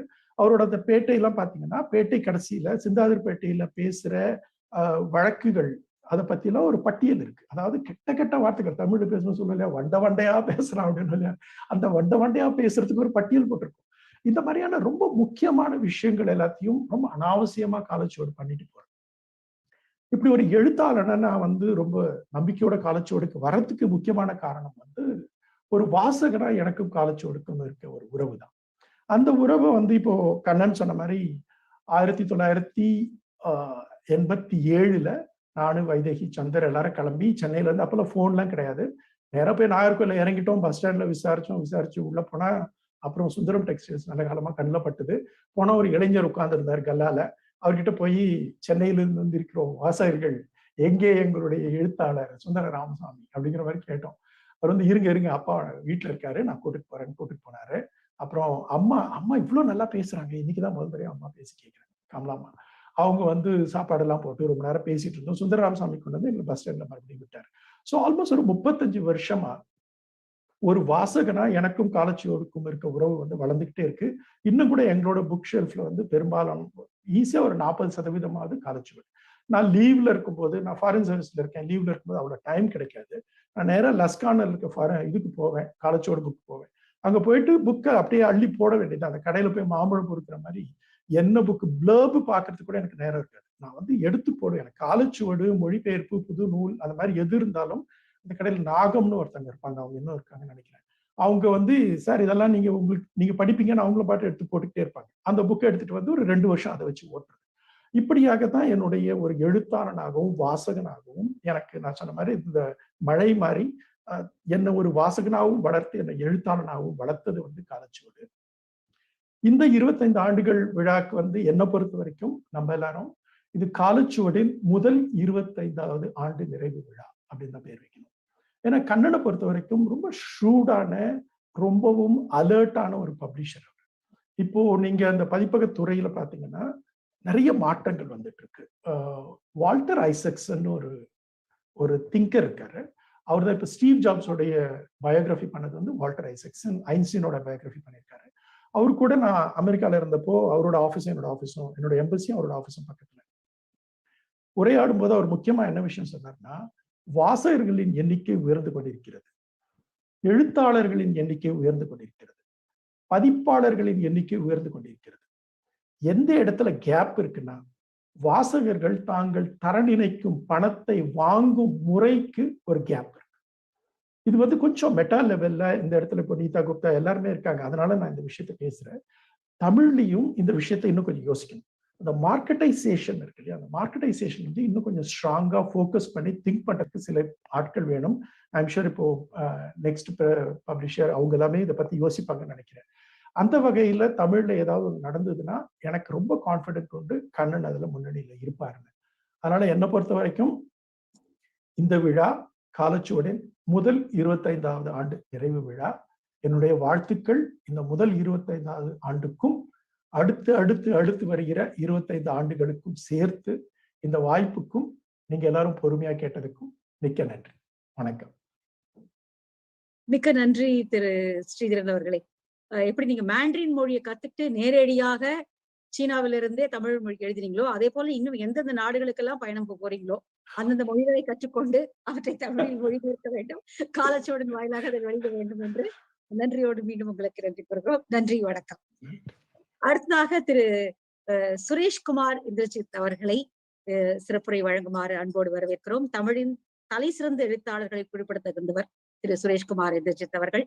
80க்கும் மேற்பட்ட சிறுகதைகள், 60க்கும் மேற்பட்ட குறுநாவல்கள், 2 புதினங்கள் என்ற நீண்ட எழுத்து பயணம் அவருடையது.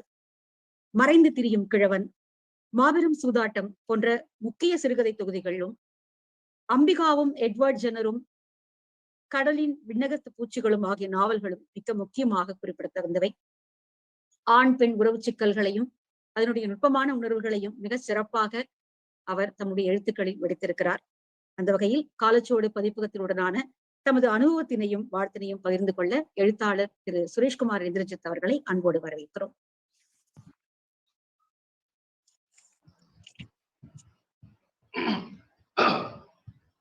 இந்த விழாவை துவக்கி வைத்த திரு கமலஹாசன் அவர்களுக்கும் மற்ற பங்கேற்பாளர்களுக்கும் பார்வையாளர்களுக்கும் என்னுடைய வணக்கங்கள். காலச்சுவடு பதிப்பகம் துவங்கி 25 ஆண்டுகள் நிறைவுற்று இருக்கிறது.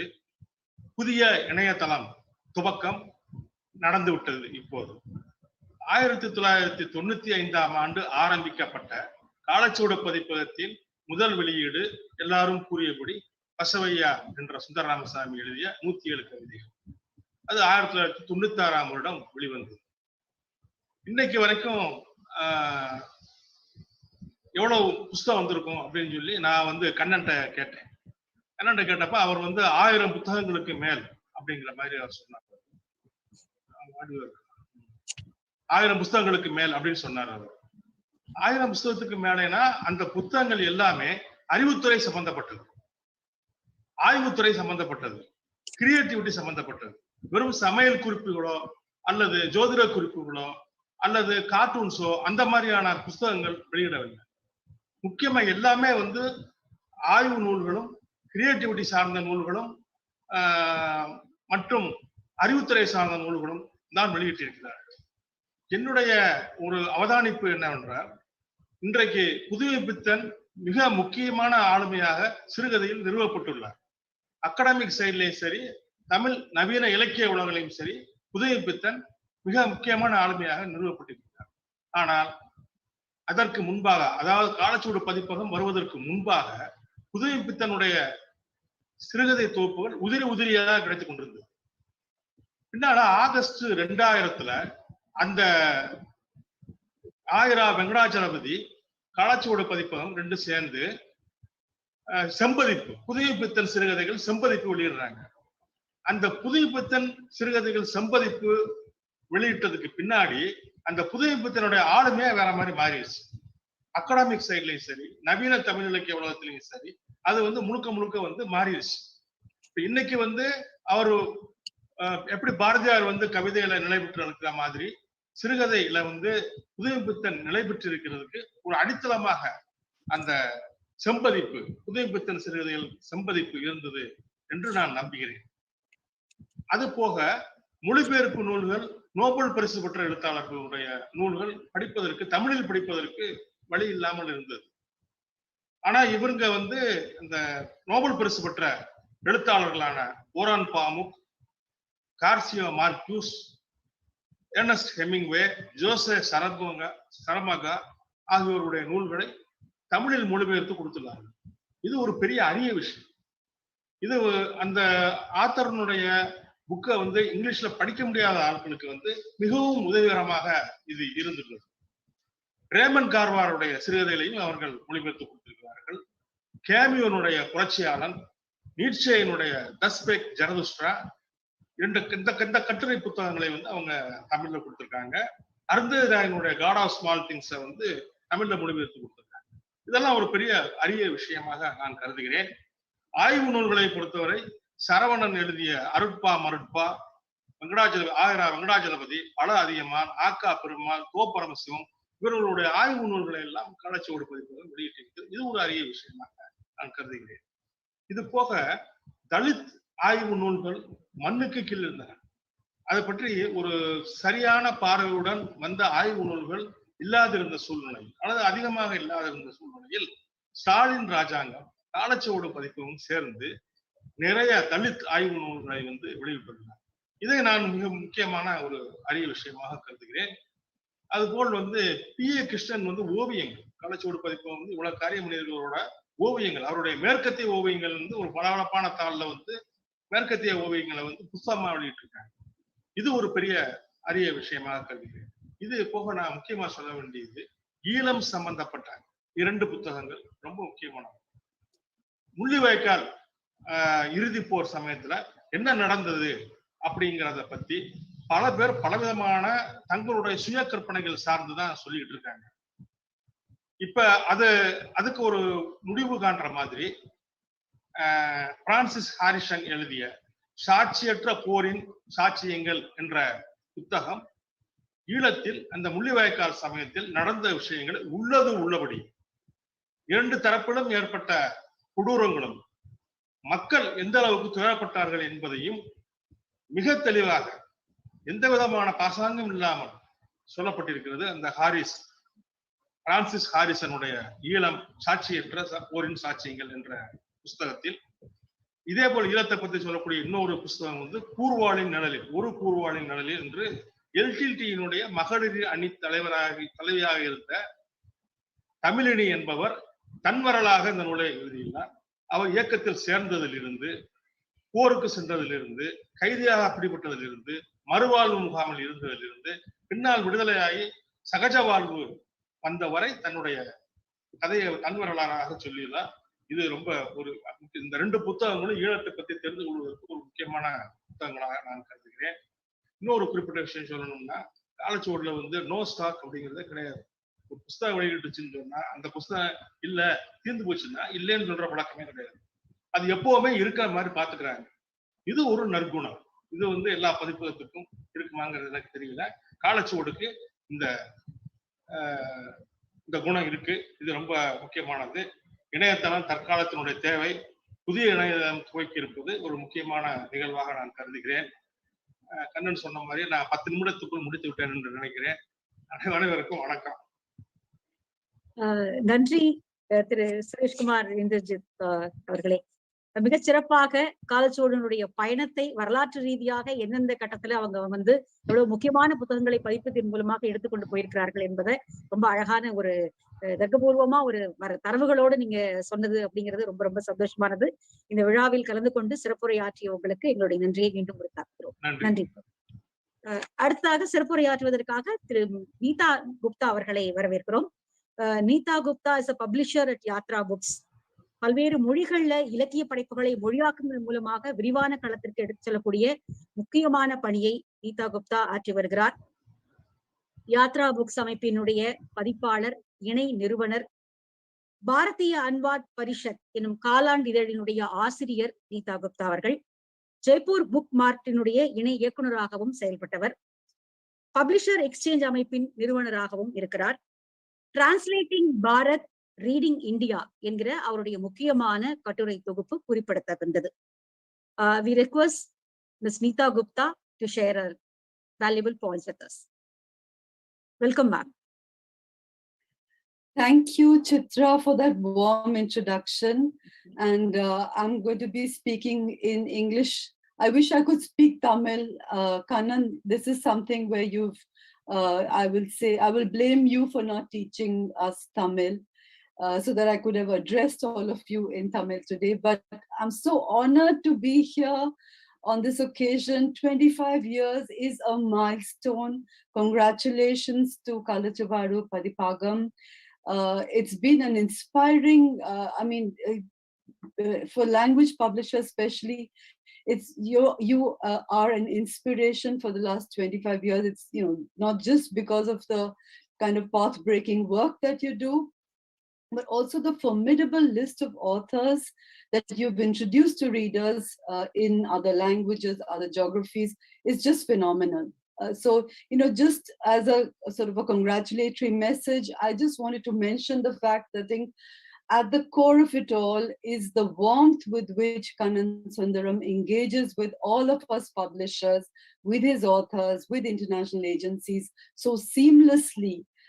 To make sure that there is this free flow of ideas and stories. I think all the time we keep exchanging conversations about what should we do, how should we, portray, because I think what Kannan aims to do and the way he takes his books across geographies, one would think that there are no language barriers and there are no political borders that can stop Kalachavaru from taking their books across to readers across the world.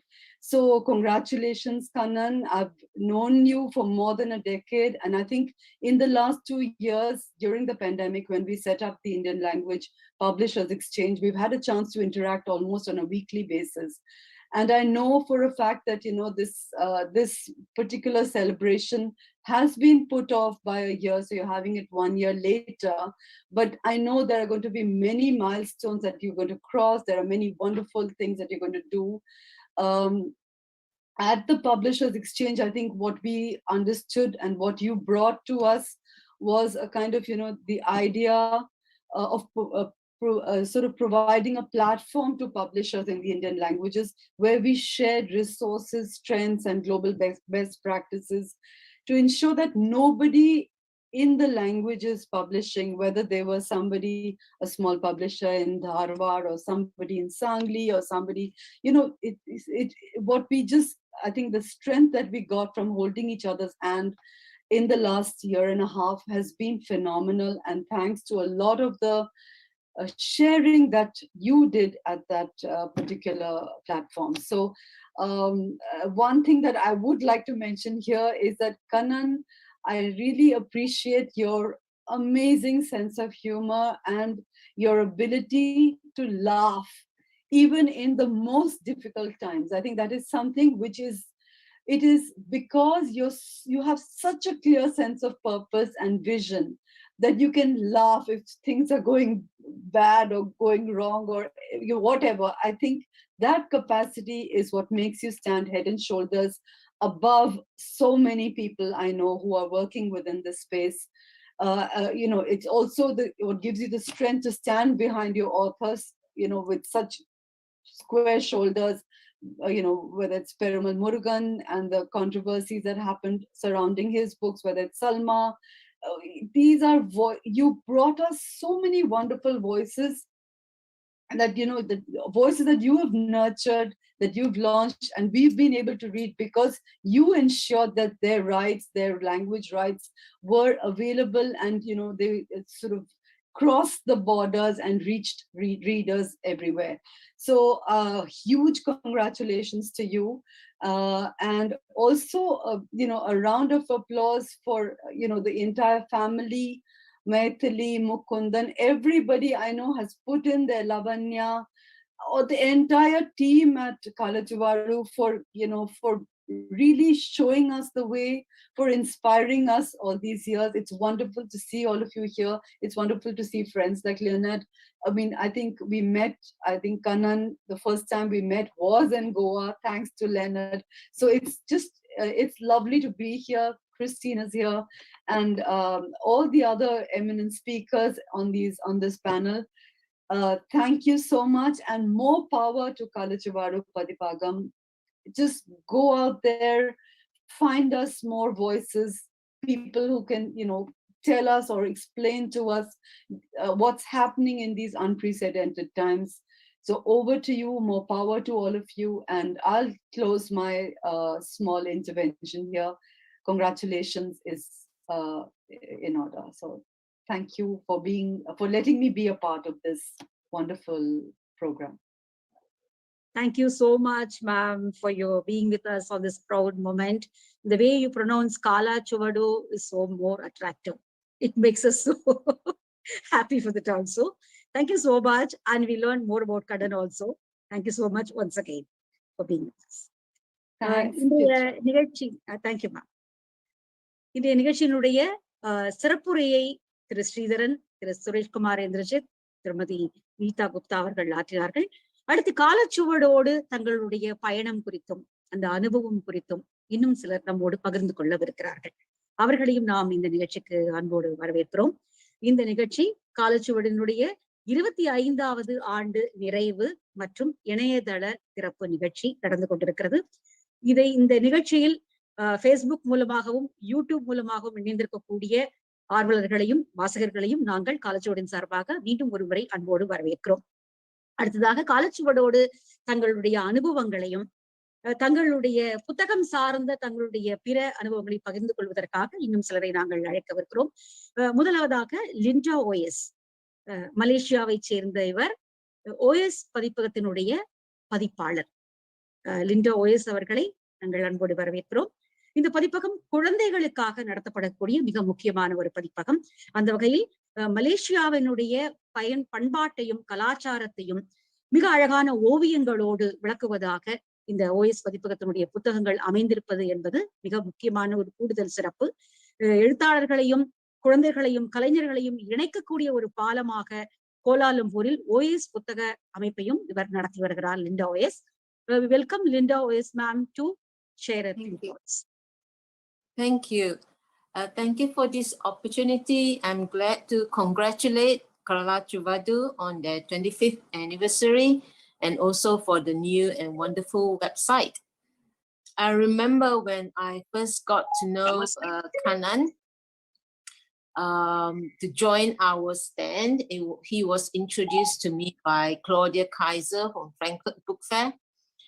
And I remember when he set up the stand, he put up his logo and he hung it from the top. And when I came to the stand, there was this head hanging around. It gave me quite a shock. So I dare not say anything, but I quietly spoke to Uvashi or Zuban Books and said, do you think you can ask Kannan to take down that head? And Uvashi just laughed and said, why don't you tell him yourself? I never did. And I'm glad to say that every year the head is became a friendly sight, and I look forward to it. And even though we no longer had the group stand, our friendship continued. And I was very glad also to meet his beautiful wife at Frankfurt Book Fair and to welcome his famous author, Perumal, to Kuala Lumpur. And I have read Perumal's books. There must be many more of the wonderful Tamil writers that Kalachuvadu has published, which I haven't had the opportunity to read. And I hope that many more of Kalachuvadu's books will be translated into English, a language that I can read and many other people can read. I would like to wish that Kalachuvadu many years of success, and that your books will be the classics that we read, many centuries ahead. People will still be reading your books, and that they will touch many lives, just as we have read, books from Russia or UK that continue to touch us today. And I hope that Kalachuvadu's books will be like that too. So long live Kalachuvadu. Congratulations again. Thank you. Thanks a lot, ma'am, for joining us and giving your warm wishes to us. Thank you so much.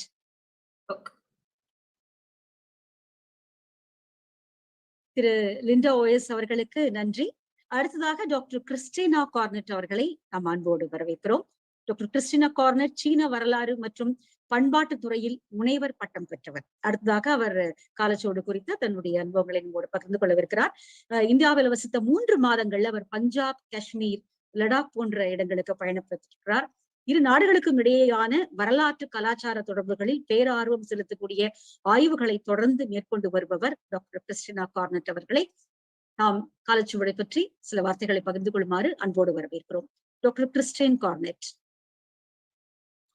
Thank you so much, Chitra. Even if I don't speak Tamil and I just recognize my name, I recognize not the year, but the trip that when I traveled for the first time in 1982 to India, in these 3 states, and it was an amazing experience, my first experience of India.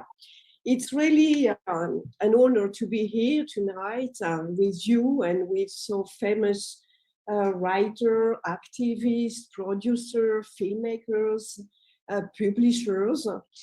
And I would like to really send, because I'm behind my screen, a huge congratulations to Kalachuvadu. Now, after 3 years, I'm able to pronounce Kalachuvadu. But at the beginning, when I discovered the different Indian languages publishers, and thanks to Anita Gupta for creating this platform during the lockdown, and so now I'm able to pronounce, I hope correctly, Kalachuvadu. Kalachuvadu's collaboration with the French Book Office is now a decade. See, 10 years and more than 10 books, 13 titles. And Kalachuvadu published very famous French writer, Albert Camus, François Sagan, Hubert Haddad, Jean-Marie Leclésio, etc. This long-term and close relationship is also illustrated by different events that we organize together with Dr. Kanan and Kalachuvadu Publishing House. We have worked with Kalachuvadu for a workshop on French and Indian publishing with the French Association of Publishers, and it was really interesting because we understand more about the importance of Indian languages publishers in all India. The French Book Office also invited Kalachuvadu twice to Livre Paris, which is a book fair of Paris, And I think I will again invite you, Kanan, for next year in 2022 in April. And you know, Kalachuvadu won also the Romain Rolland Prize Translation Award for the translation of André Makin. André Makin, I wanted to invite him next year, but unfortunately, he's not coming to New Delhi World Book Fair next year. And why I mention next year, it's because it's for all of us.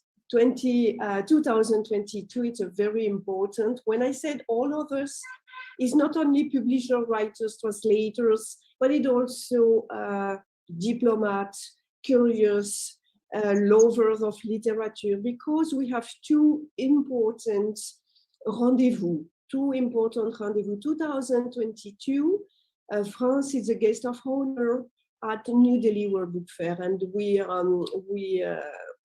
expect to invite around 20 French writers and a dozen of French publishers. And then, not only in Delhi, I want to say that they will have a stop in New Delhi World Book Fair, of course, but after we want to send the publishers and the French publisher and the author in different parts of India. So I would love to send some of them to Tamil Nadu if it's possible. And the second rendezvous is that India is guest of honor at the next book fair in Paris in April. And for this invitation, we wanted to welcome one, maybe more, one writer from Kalachuvadu, Perumal Modogan. You know, this invitation of India as guest of honor at Paris Book Fair was postponed twice. So now next year, I'm sure we will have a new format of the book fair. And third, it's also a rendezvous for French and India diplomatic relations, because we will celebrate 75 years of diplomatic relations. So it's also important in terms of sharing ideas, sharing our writers, how publisher different. It really an opportunity to consolidate this professional partnership with Kalachuvadu, of course, but also Indian languages publisher. And I would love to promote more Indian authors to Paris, to France. But at first, the priority of the French Book Office is to promote French authors in India. But the priority is in India, in Indian languages. Thank you so much. Again, huge congratulations, Kalachuvadu, for the launch of the website. And again, thank you. Most welcome to Paris in April next year. Thank you so much. Thank you so much, Christine Cornett, ma'am. It's a very pleasurable experience, one, to listening to you. And thank you for joining us on this very milestone event of the scholarship. Thank you once again. அடுத்ததாக நம்மோடு அவருடைய அனுபவங்களை பகிர்ந்து கொள்வதற்காக நாம் Claudia geyser அவர்களை வரவேற்கிறோம். Claudia geyser சீனாவில் 10 வருடங்களுக்கு மேலாக வசித்தவர். சைனீஸ் ஸ்டடீஸில் முதுகலை பட்டம் பெற்றவர். சைனா ஃபாரின் லிட்ரேச்சர் பப்ளிஷிங் ஹவுஸின் அமைப்பின் எடிட்டராகவும் பணியாற்றியவர். 1998 ஜெர்மன் புக்ஸ் இன்ஃபர்மேஷன் சென்டரை பீஜிங்கில் அமைத்தவர் அவர். 2003 பிராங்க்ஃபர்ட் புக் ஃபேரினுடைய முதுநிலை நிர்வாகியாகவும் துணைத் தலைவராகவும் அவர் பணியாற்றிக் கொண்டிருக்கிறார். Welcome Claudia geyser to share a valuable appreciation with us.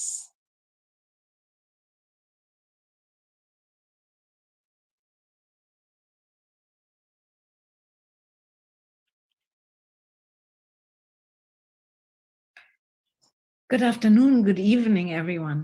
Congratulations to Kannan Sundaram and all the colleagues and staff of Kala Truvadu Publishing to the 25th anniversary of the first publication of Kala Truvadu and the launch of the website. My name is Claudia Kaiser and I'm Vice President of the Frankfurt Book Fair.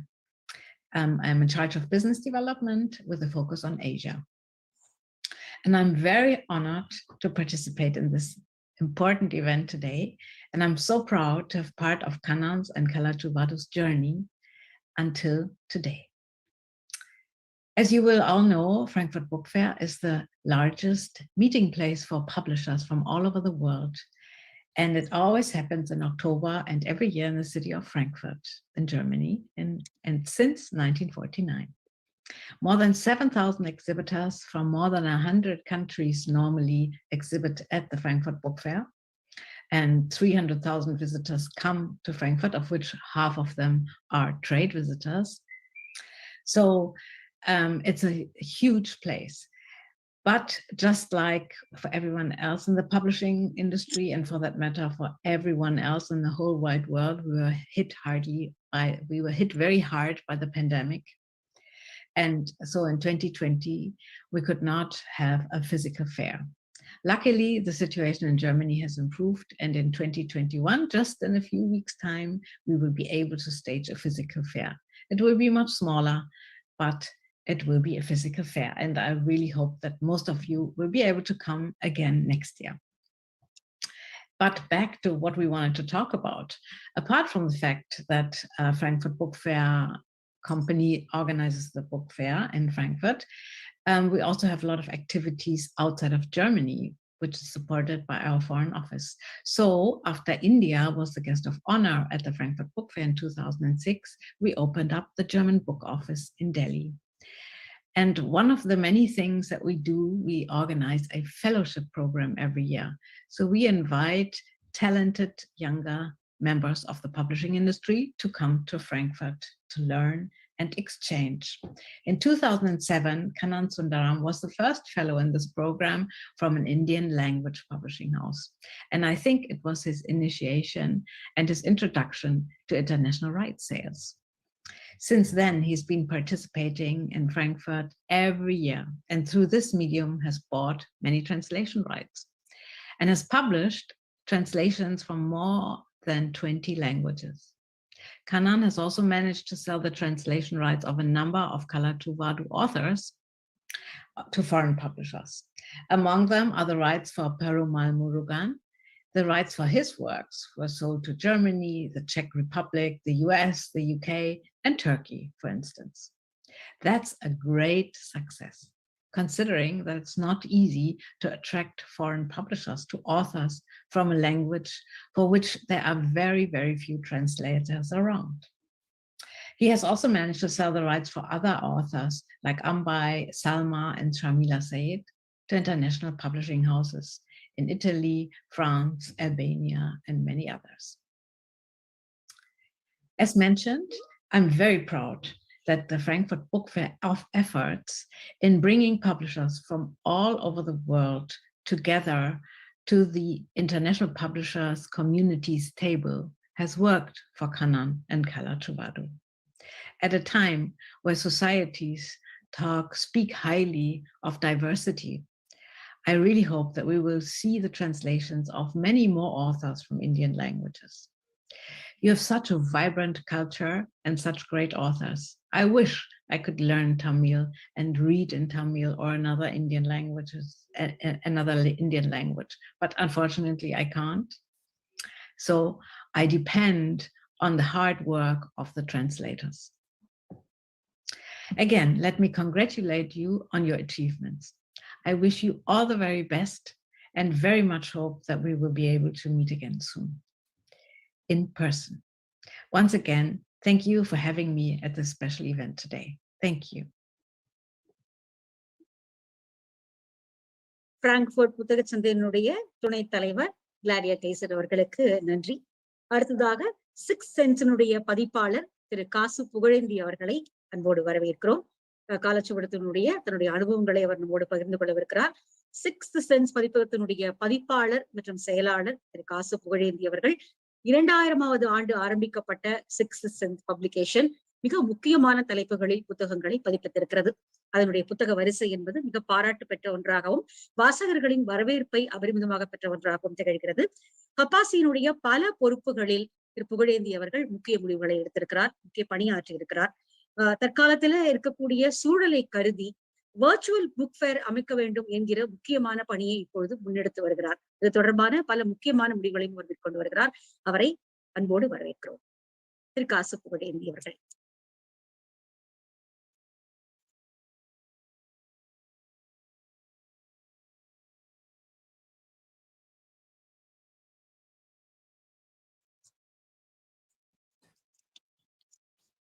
Pugazhendhi sir unmute பண்ணணும். அனைவருக்கும் வணக்கம்.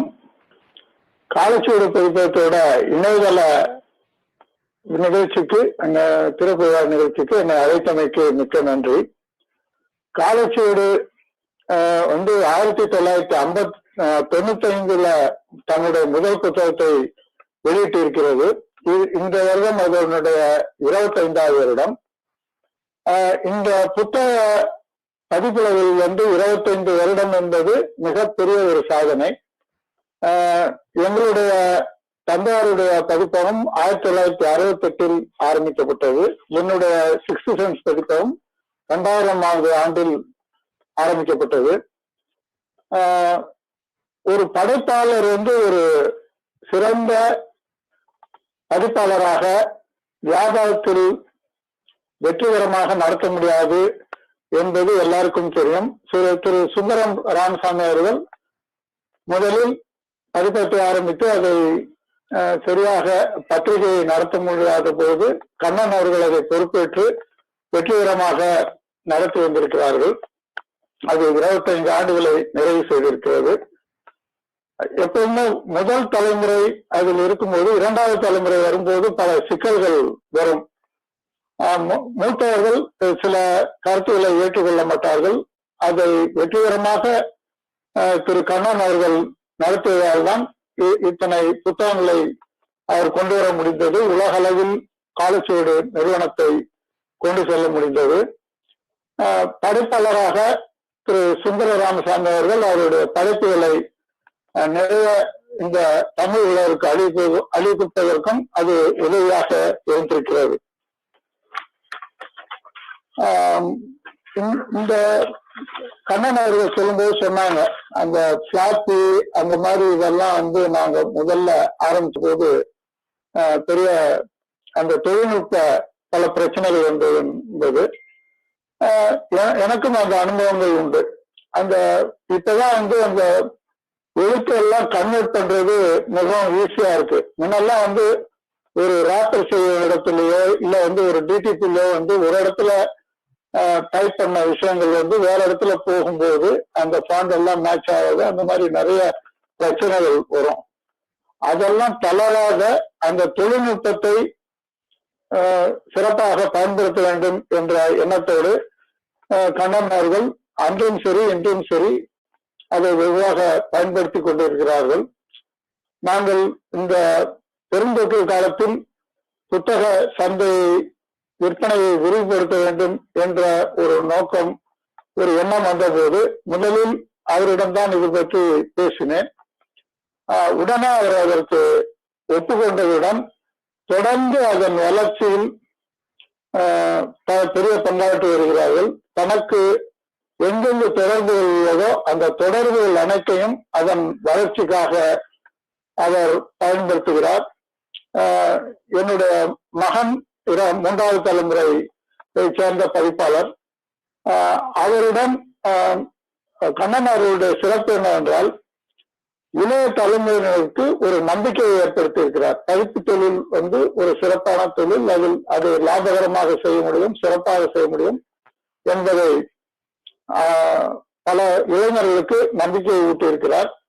அத்துடன் அவரால் முடிந்த அளவுக்கு அவர்களுடன் பேசி அவர்களை ஊக்கப்படுத்தி இருக்கிறார். அது பதிப்பு தொழிலில் மிகவும் அரிதான ஒரு விஷயம். இன்னொன்று, நான் பப்பாசியில் 4 ஆண்டுகள் செயலாளராக இருந்தேன். அப்பொழுது அவர் கொடுத்த சில பின்னூட்டங்கள், சில யோசனைகள், அதன் மூலம் பப்பாசியினுடைய அந்த புத்தகாட்சியை, சென்னை புத்தகாட்சியை பெரிய அளவுக்கு கொண்டு செல்ல முடிந்தது. அவருடைய தொடர்புகளை, பத்திரிகை தொடர்புகளை பெரிதும் எங்களுக்கு பயன்படுத்தி அந்த செய்திகள் நிறைய பத்திரிகைகளில் வருவதற்கு தன்னுடைய உதவியை செய்தார். அதனால் இந்த சென்னை புத்தக காட்சி என்பது உலகளவில் பல இடங்களுக்கு செல்வதற்கு எங்களுக்கு மிகவும் உதவியாக இருந்தது. தமிழ் புத்தகங்கள் எப்பொழுதுமே வேறு மொழி புத்தகங்களை தான் தமிழ்ல வர்றது நிறைய நடந்துகின்ற ஒரு நேரத்துல தமிழ் புத்தகங்களுக்கு உலக சந்தையும், உலகத்தில் உள்ள பல மொழிகளில் தமிழ் புத்தகங்களை கொண்டு சேர்க்கவும், அந்த மொழிகளில் இதை மொழிபெயர்க்கவும் செய்த பெருமை கண்ணன் அவர்களுக்கு சேரும். அந்த விழாவிற்கு என்னை அழைத்ததற்கு நன்றி. காலச்சுவடு பதிப்பகம் இன்னும் மேலும் மேலும் வளர வேண்டும் என்று நான் கேட்டுக்கொள்கிறேன். இன்னொன்று, அங்கு நான் ஒரு முறை நாகர்கோவில் சென்றிருந்த பொழுது அவருடைய இல்லத்திற்கு சென்றேன். அந்த வீடு எப்பவுமே படிப்பாளர்களுக்கு என்ன ஒரு சௌரியம் என்றால், எப்பவுமே சுத்தி எங்க அப்பா படிப்பை வச்சிருக்கும் போது கூட எழுத்தாளர்கள், அச்சகத்தார், இந்த மாதிரி படிப்பு சூழலே தான் சுத்தி எப்பவுமே இருக்கும். புத்தகங்களோடே தான் நாங்க வாழ்ந்து கொண்டிருக்கக்கூடிய ஒரு சூழல் இருக்கும். நான் அங்கு சென்றிருந்த போது நான் ஒரு அரை மணி நேரம் இருந்திருப்பேன். அதற்குள்ளாக 4-5 பெரிய எழுத்தாளர்கள், எழுத்துத்துறை சம்பந்தப்பட்டவர்கள் அங்கு வந்தார்கள். அதற்கு பிறகு அவர் தன் வீட்டின் பின்புறம் உள்ள தன்னுடைய அலுவலகத்திற்கு என்னை அழைத்து சென்றார்கள். இந்த ஒரு படிப்பு தொழில் என்பது நேரத்தின் மிகவும் விழுங்கக்கூடிய ஒரு தொழில். அதில் அவருடைய வீட்டு பிள்ளைகளோ இல்லை துணையாரோ அதற்கு துணையாக இல்லை என்றால் இந்த தொழிலை சிறப்பாக செய்ய முடியாது. அவர்களுடைய துணையாளர்கள் அவருக்கு மிகவும் உறுதுணையாக பதிப்பகத்தின் நிர்வாகத்திலும் விற்பனை மற்ற விஷயங்களிலும் இருப்பது மிகவும் மகிழ்ச்சிக்குரிய விஷயம். மீண்டும் இந்த விழாவிற்கு என்னை அழைத்ததற்கு நன்றியை தெரிவித்துக் கொள்கிறேன். வணக்கம். நன்றி சார். சிக்ஸ்த் சென்ஸ் பதிப்பகத்தின் பதிப்பாளர் திரு காசு புகழேந்தி அவர்களுக்கு நன்றி. உங்களுடைய அன்பான வார்த்தைகளுக்கும் வாழ்த்துக்களுக்கும் மீண்டும் ஒரு முறை நன்றி சார். அடுத்ததாக நாம் அழைக்கவிருப்பது திரு லியோ பெர்னாண்டஸ். திரு லியோ பெர்னாண்டஸ் அவர் கோவாவை சேர்ந்தவர்.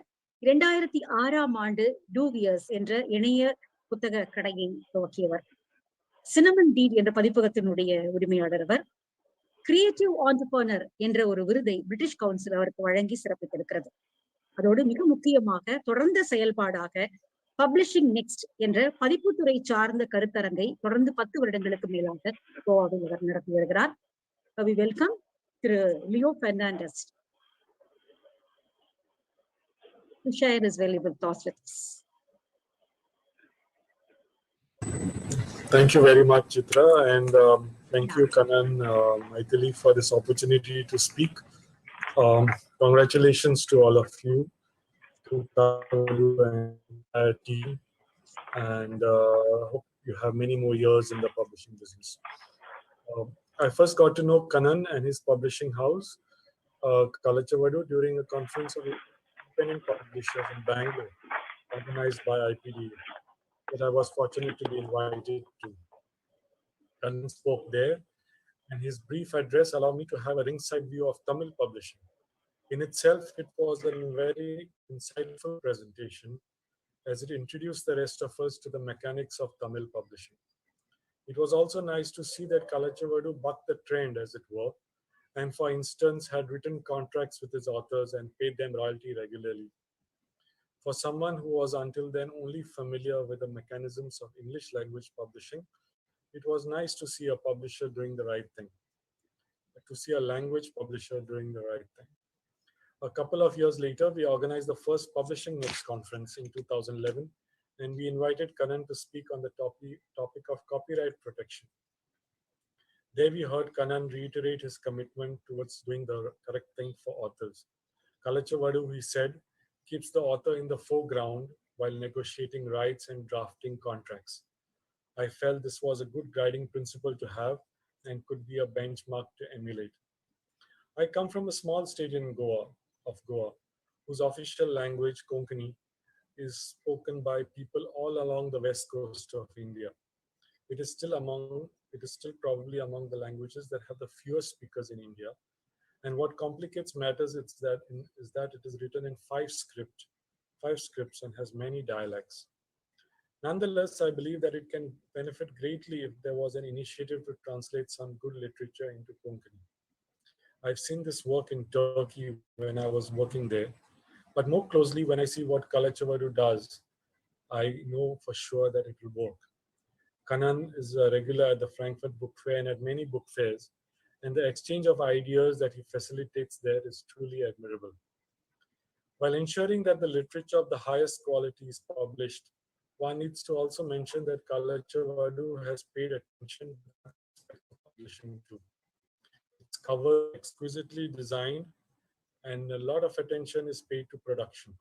Few Indian language publishers do that, especially a few non-Hindi language publishers do that. And such efforts, in my opinion, ought to be commended. In 2018, Kalachawadu was awarded the Next Publisher of the Year. Allow me to read the citation here, for it truly conveys the magnificent work it has been doing. Kalachawadu was awarded for being a publisher that prioritizes books of the highest quality and tries to reinvent them so as to be relevant to the reader. The exchange of ideas with foreign publishers, diaspora, the right sales of their books, and their purchase of rights to translate and publish in Tamil communicates a sense of them working towards a larger vision of publishing. I wish Kalachawadu and Kannan and Maithili and his entire team more congratulations and wishes for a long stint in Tamil publishing. Thank you for the opportunity to speak here and for patiently listening to me. Thank you.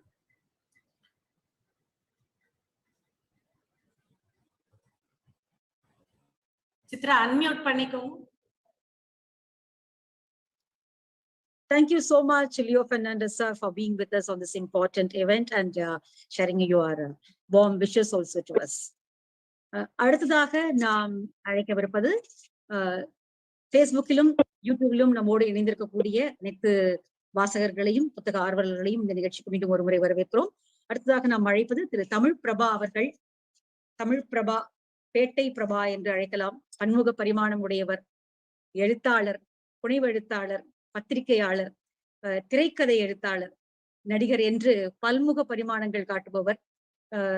நிறைந்த ஆர்வமும் செயல் ஊக்கமும் மிக்க தமிழ் பிரபா அவர்களை இந்த நிகழ்ச்சிக்கு வரவேற்பதில் மிக்க மகிழ்ச்சி. வாங்க பிரபா. வணக்கம். நம்மளோட பெரிய கைங்களா முடியாது தெரியல. ரொம்ப சந்தோஷமா இருக்கு. காலேஜோடைய ஒரு பெஞ்ச்மார்க் மொமெண்ட் இது. ஸோ நான் இதுல வந்து ரொம்ப ஹாப்பியா இருக்கேன். எனக்கு காலேஜோட பற்றி நான் என்னோட அனுபவங்கள் 10-12 வருஷமா தான் நான் காலேஜோட இருந்தேன். அவங்க பொறுத்த வரைக்கும் நான் ஒரு விஷயம் ரொம்ப குறிப்பா சொல்லணும்னு நினைக்கிறேன். உதாரணத்துக்கு வந்து புனைவுகளா இருக்கட்டும், புனைவுகளா இருக்கட்டும், அவங்க வந்து விழுப்புநிலை எழுத்துக்களுக்கு காலேஜோடு கொடுக்குற அந்த முக்கியத்துவம் வந்து ரொம்ப ரொம்ப தனித்துவம் வாய்ந்ததான். விழுப்புநிலை எழுத்துக்கள் நான் சொல்றது வந்து பாத்தீங்கன்னா பெண்கள் சார்ந்தா இருக்கட்டும், சிறுபான்மை எழுத்துக்களா இருக்கும், தலித்துகள் சார்ந்த எழுத்துக்களா இருக்கும். இது புனைவுகள் ரெண்டுமே வந்து காலேஜோட கொண்டு வரும்போது அது ரொம்ப கவனிக்கப்பட்ட ஒரு படைப்பா மாறுது.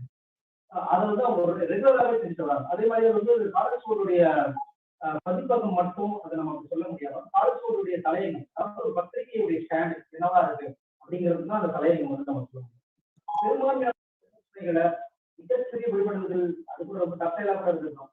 ஆனால் பெரும்பாலான தலித் இஷ்யூஸை, மைனாரிட்டி இஷ்யூஸை பேசி ஆகப்பட வேண்டிய தலையங்கங்களை காலேஜோட கொண்டு வந்து ஒரு பிரச்சனை நடந்தா, ஒரு சம்பவம் நடந்தா, அந்த சம்பவத்தை குறித்த காலேஜோடைய பார்வை என்ன அப்படிங்கிறத வந்து தெரிஞ்சு கொள்ளுங்கிறதுக்கு ஒரு மாசத்துலயே ஒரு ஆர்வம் வந்து நமக்கு வந்து திரைப்படங்களா இருக்கட்டும், அரசியல் நிகழ்வா இருக்கட்டும், இலக்கிய சர்ச்சையா இருக்கட்டும், நூலா இருக்கட்டும் அப்படின்னு சொல்லிட்டு அவங்க வந்து இத்தனை வருஷம் அந்த ஸ்டாண்டர்டை வந்து மெயின்டைன் பண்றது நான் ரொம்ப முக்கியமா தான் பார்க்குறேன். அப்புறம் அவங்க ஸ்டாண்டர்டை கிரியேட் பண்ணவும் செஞ்சிருக்காங்க. ஒரு புத்தகத்துடைய உருவாக்கமா இருக்கும். அப்புறம் ஒரு எழுத்தாளரை எப்படி அணுகணும், ஒரு எழுத்தாளருக்கு என்ன விதமான ஒரு அங்கீகாரம் கொடுக்கப்படணுங்கிறத வந்து நான் வந்து அதை பர்சனலா ஃபீல் பண்ணதால சொல்றேன். உதாரணத்துக்கு என்னுடைய நாவல் முதல் முறை அப்பதான் வெளிவந்தது. நாவல் என்னவா வரணும்னு கூட தெரியல. நான் காலத்துல ஒரு புத்தகம் போகும்போது என்ன கணக்காக வந்து நான் அதுல உட்கார வச்சேன். வந்து நீங்க எல்லாருக்கும் சைன் போடணும் அப்படின்னு சொன்னாரு. நான் பல புத்தகங்கள் பெரிய பெரிய எழுத்தாளர்கள்லாம் வந்து அதுல சைன் போடுறாங்க. ஸோ எனக்கு ரொம்ப எக்ஸ்பீரியன்ஸா இருந்தது. ஸோ அது வந்து அதை நான் எப்படி பார்க்கறேன்னா அந்த ஒரு ஒரு பயாஸ் இல்லாத ஒரு பப்ளிகேஷனா நான் ஃபர்ஸ்ட்லாம் ஃபீல் பண்ணது. நான் என்னோட புத்தகங்களை போட என்னுடைய நாவல் வந்து வெளிவரும்போது நான் எப்படி காலச்சோட அணுகுனா கூகுள்ல இருந்து காலச்சோட நம்பரை வந்து நான் எடுத்து அந்த நம்பருக்கு நான் ஃபோன் பண்ணேன். காலச்சோடா எனக்கு இந்த மாதிரி நாவல் ஒன்று எழுதியிருக்கேன், என் பேரு தமிழ்பிரபா, நாவல் தரலாமான்னு சொல்லிட்டு கேட்டேன். அவங்க டைரக்டா கொடுங்கன்னு சொன்னாங்க. படிச்சாங்க. அது அப்படிதான் நாவல் தந்தது. ரொம்ப இயல்பா வந்து நான் வந்து அப்ப நான் அதை இதுக்கு முன்னாடி இந்த பப்ளிகேஷன்ஸ் அப்படின்னு அணுகும்போது எனக்கு சில அனுபவங்கள் நடந்தது. உங்ககிட்ட போலாமான்னு தயங்கி தான் நான் வந்து போனேன். அப்பதான் நான் இன்னும் நெருக்கமா அவன் காலச்சோட தொடர்ந்து நான் காலச்சோட வந்து நான் வாசிக்கிறேன். அதுல இன்னும் எனக்கு முக்கியமா என்ன செய்யணும், என்ன சொல்லணும் அப்படின்னு போச்சுன்னா, ஒரு படைப்பை வந்து தமிழுக்கு வெளியே கொண்டு போறது இருக்குல்ல, தமிழ் வாசகர்களுக்கு வெளியே கொண்டு போறதா இருக்கும், அல்லது தமிழ் வாசகர்களுக்கே பரவலா கொண்டு போறது இருக்கும். அது வந்து காலச்சோடு வந்து ஒரு முன்மாதிரி தான் நான் சொல்றேன். மிக பரவலான ஒரு வாசகர்கள் கிட்ட எல்லாருமே ஆக்சஸ் பண்ணக்கூடிய ஒரு ப்ராடக்டா வந்து நம்மளுடைய ஒழுக்க மாற்றத்தில் வந்து ஒரு பப்ளிஷர்ஸ் வந்து செய்யறது ஒரு பெரிய ஒரு நிலைப்பாடுகளா ஒரு சுமையை குறைக்கிறதா ஒரு எழுத்தாளர் இருக்கும். அதை வந்து காலச்சோடு வந்து செய்யறாங்கன்னு வந்து எனக்கு தோணுது. அப்புறம் குறிப்பா வந்து பாத்தீங்கன்னா ஆய்வு நூல்கள், காலச்சோடுடைய ஆய்வு நூல்கள் வந்து அது ரொம்ப அடர்த்தியானது, அப்புறம் ரொம்ப தனித்துவமானதுன்னு கூட. ஆகா பெருமாளா பத்தி அதிகமான ஸ்டாலின் ராஜா நிறைய பேர் இருக்காங்க.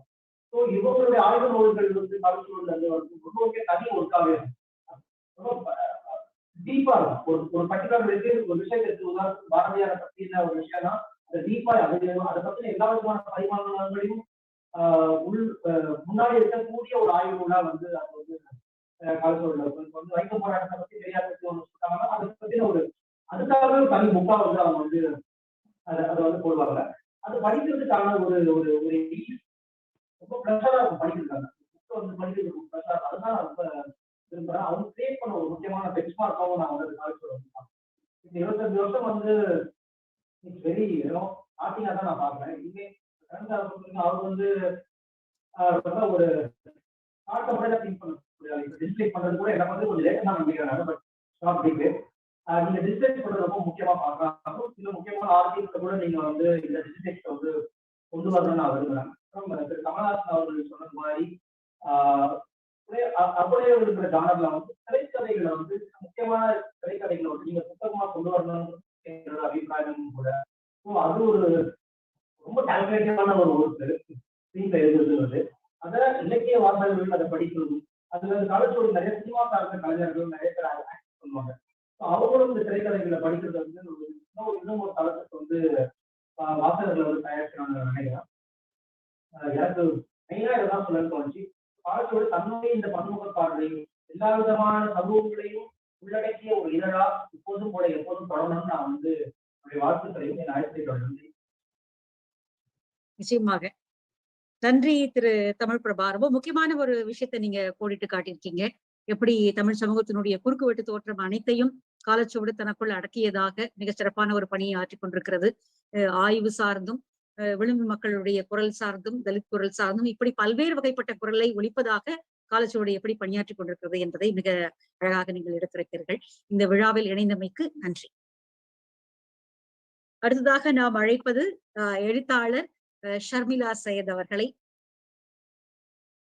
ஷர்மிளா சையத் இலங்கையைச் சேர்ந்தவர். ஊக்கம் தரக்கூடிய எழுத்துக்கு சொந்தக்காரர்.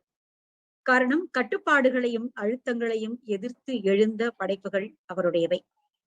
கவிதை, நாவல், கட்டுரை என பல தளங்களிலும் நம்முடைய செயல்களை விரித்துக் கொண்டிருப்பவர்.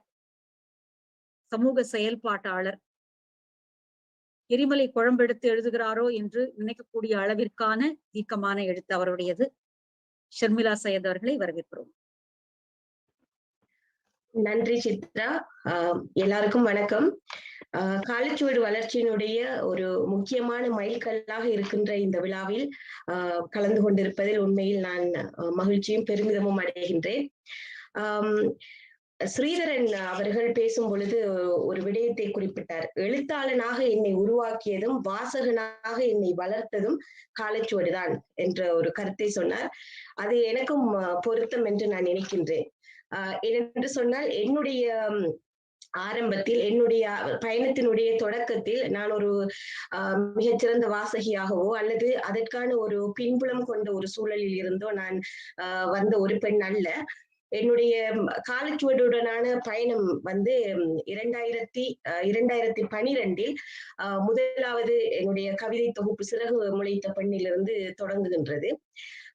அந்த பெரிய அளவில் நான் வாசிக்காதிருந்த காலத்தில் எனக்கு கிடைத்த ஒரு சில புத்தகங்கள் சல்மா, சுகிர்தராணி, அம்பை, அனார் போன்றவர்களுடைய புத்தகங்கள் வந்து காலச்சுவடு பதிப்பகத்தினால் பதிப்பிக்கப்பட்ட புத்தகங்களாகத்தான் இருந்தன.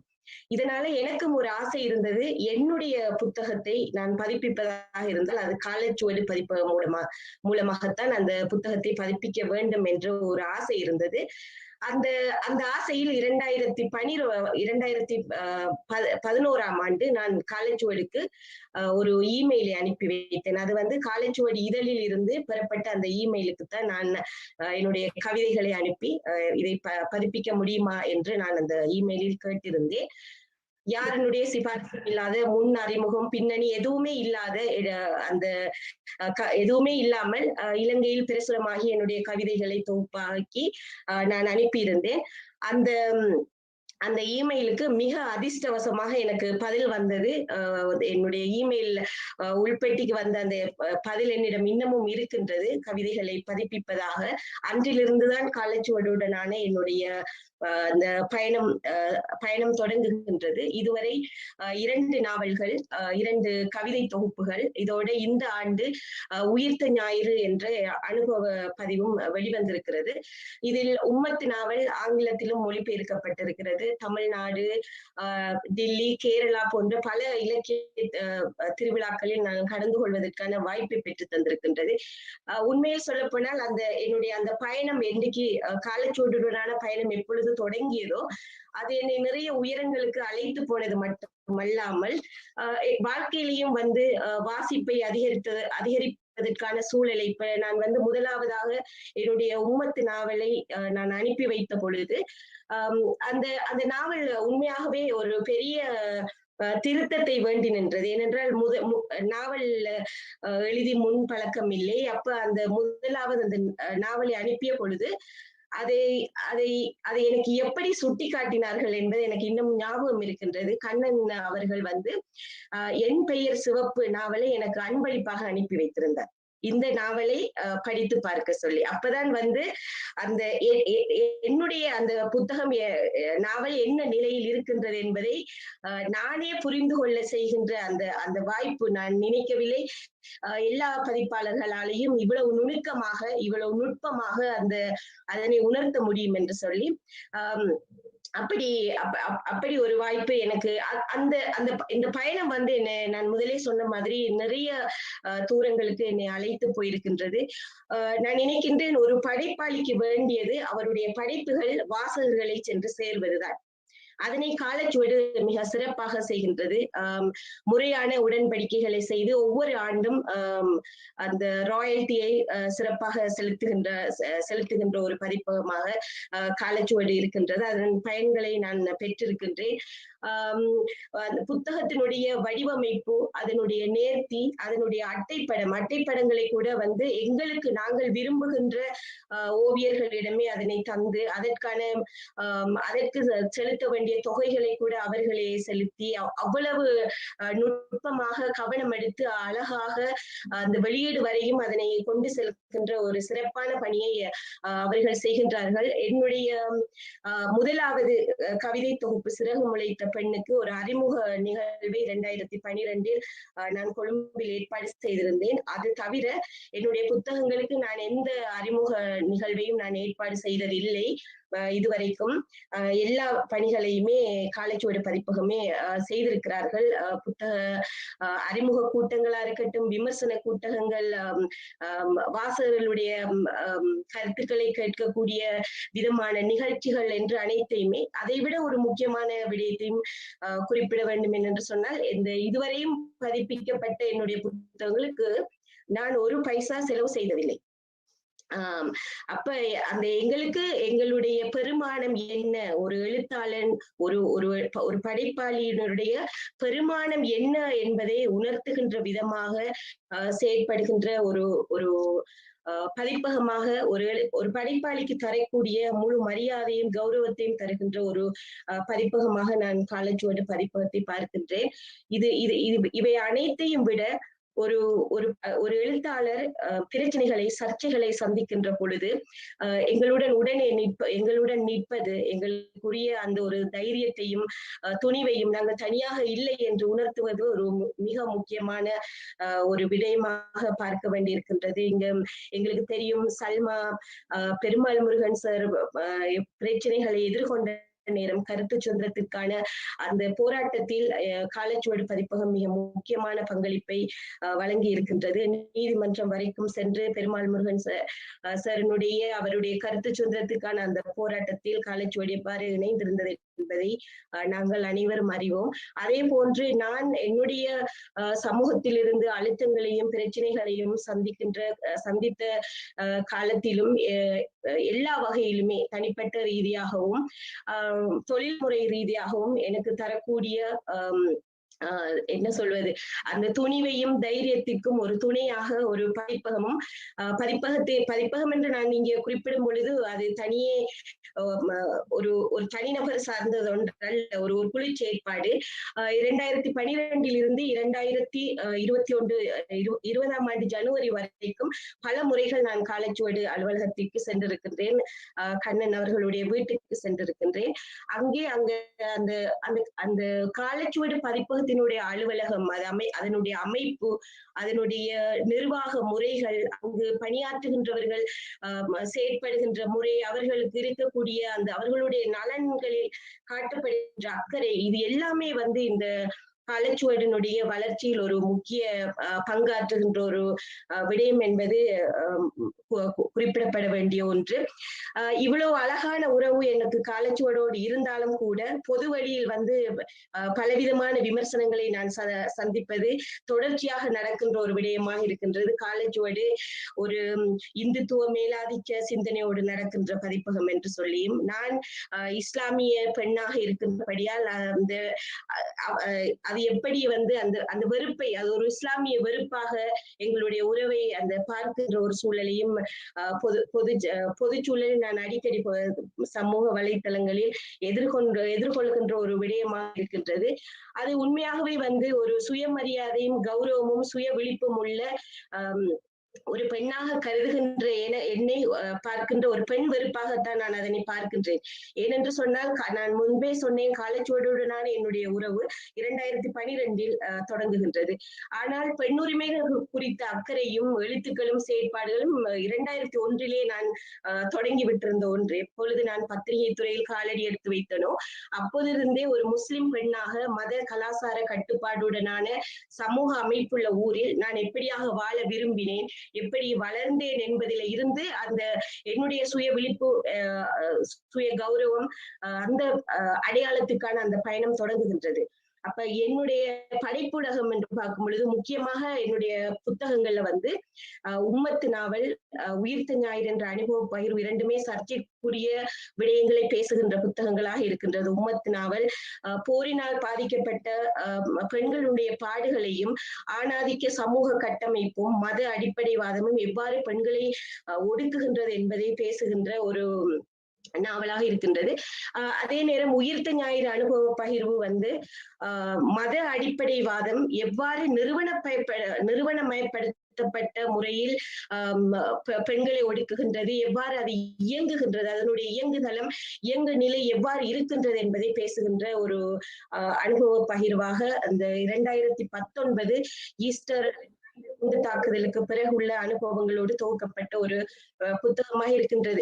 இந்த 2 புத்தகங்களிலுமே வந்து எடிட்டிங் என்பது ஒரு மிக முக்கியமான இடம். அதை நாங்கள் தவிர்க்க முடியாது. அந்த எடிட்டிங் இதுல பார்த்தோம் என்று சொன்னா இதுல வந்து இந்த புத்தகத்துடைய செம்மையாக்கத்தில் என்னுடன் முக்கியமாக பயணித்தவர்கள் வந்து பப்ளிகேஷன் எடிட்டராக அப்பொழுது இருந்த ஷாலினி ஜெயக்குமார், மேகசின் எடிட்டராக இருக்கும் சுகுமாரன், இவர்கள் இருவருமே மிக முக்கியமாக குறிப்பிடப்பட வேண்டியவர்கள்.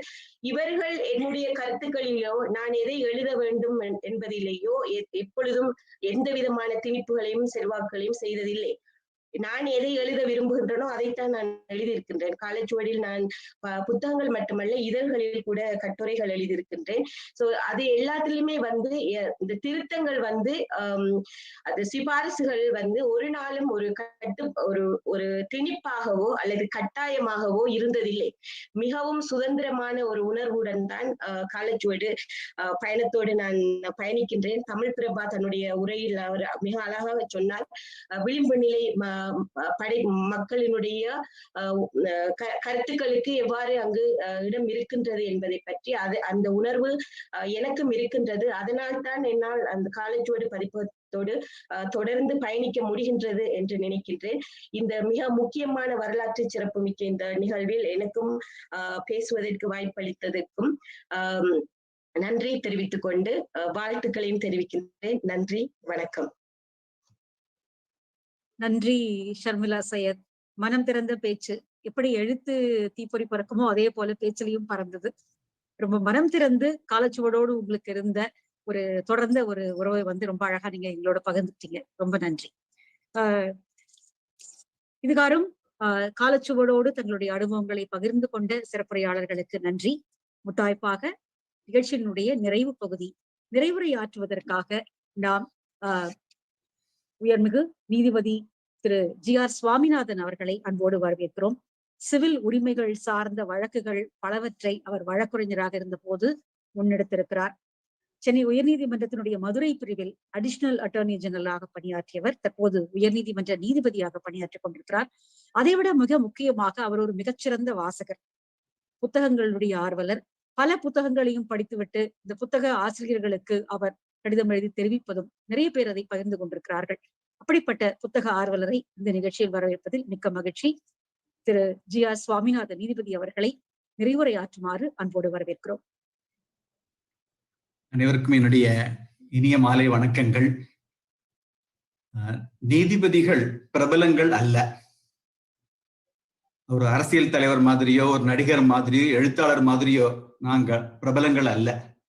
டார்ஷீட் அடிச்சுதான் எங்களை நீங்க கண்டுபிடிச்சுக்கணும். அதனால ஒரு அறிமுகம் கொடுத்துக்கணும் ஆசைப்படுறேன். ஆனா பிரபலமாகணும் அப்படிங்கிற சபலமும் எங்களுக்கு வந்துடக்கூடாது. ஏன்னா எங்க பணி அந்த மாதிரியானது. நான் நீதிபதியாகி 4 வருஷத்துக்கு மேல ஆயிடுத்து. இந்த 4 வருஷத்துல எத்தனையோ மாற்றங்கள் என்னுள்ள ஏற்பட்டிருக்கு. ஆனா ஒரு விஷயத்துல மட்டும் there has been a complete constancy, நிலையான ஒரு விஷயம் என்னன்னா, என்னோட கோர்ட்ல தனிநபர் சுதந்திரம் சம்பந்தமாக எந்த ஒரு வழக்கு வந்தாலும் அதோட முடிவு எப்படி இருக்குங்கிறத கண்டுபிடிக்க யூகிக்க 6th சென்ஸ் அவசியம் கிடையாது. புகழேந்தி சார் இருக்கிறதுனால இந்த பதத்தை நான் வலியா பிரயோகம் பண்ணல. My track record will speak for itself. ஒரு 6 உதாரணங்கள் மட்டும் சொல்றேன். ஒரு கார்ட்டூனிஸ்ட் வந்து ஒரு அரசியல் கட்சி தொண்டர்களை குரங்குகளாக சித்தரிக்கிறார். அவங்க மேல கிரிமினல் வழக்கு பாய்கிறது அந்த பத்திரிகை மேல எல்லாருமே. என் கோர்ட்ல வந்த போது ஒரு கார்ட்டூனிஸ்டுக்கு ஒரு ஃபண்டமெண்டல் ரைட் டு லாம்பூன் அதர்ஸ், கிண்டல் பண்ண உரிமை உண்டு அப்படின்னு தீர்ப்பு சொன்னேன். அப்புறம் சந்தியா ரவிசங்கர் அப்படிங்கிற ஒரு ஜேர்னலிஸ்ட் மேல ஒரு இன்வெஸ்டிகேட்டிவ் எஸ்ஸே எழுதுறாங்க. விவி மினரல்ஸ்ங்கிற ஒரு ஸ்தாபனம் மான நஷ்ட வழக்கு அவங்க மேல தொடுத்த பொழுது ஒரு ஜேர்னலிஸ்டோட உரிமைகளோட எந்த அளவுக்கு போகலாம், அதை வந்து கோர்ட் எப்படி மதிக்கணும் அப்படின்னு சொல்லியிருக்கிறேன். கி ராஜநாராயணன் மாபெரும் எழுத்தாளர், அவர் மீது SC/ST ஆக்ட் வன்கொடுமை சட்டம் தவறாக பிரயோகிக்கப்பட்ட பொழுது ரத்து பண்ணியிருக்கேன்.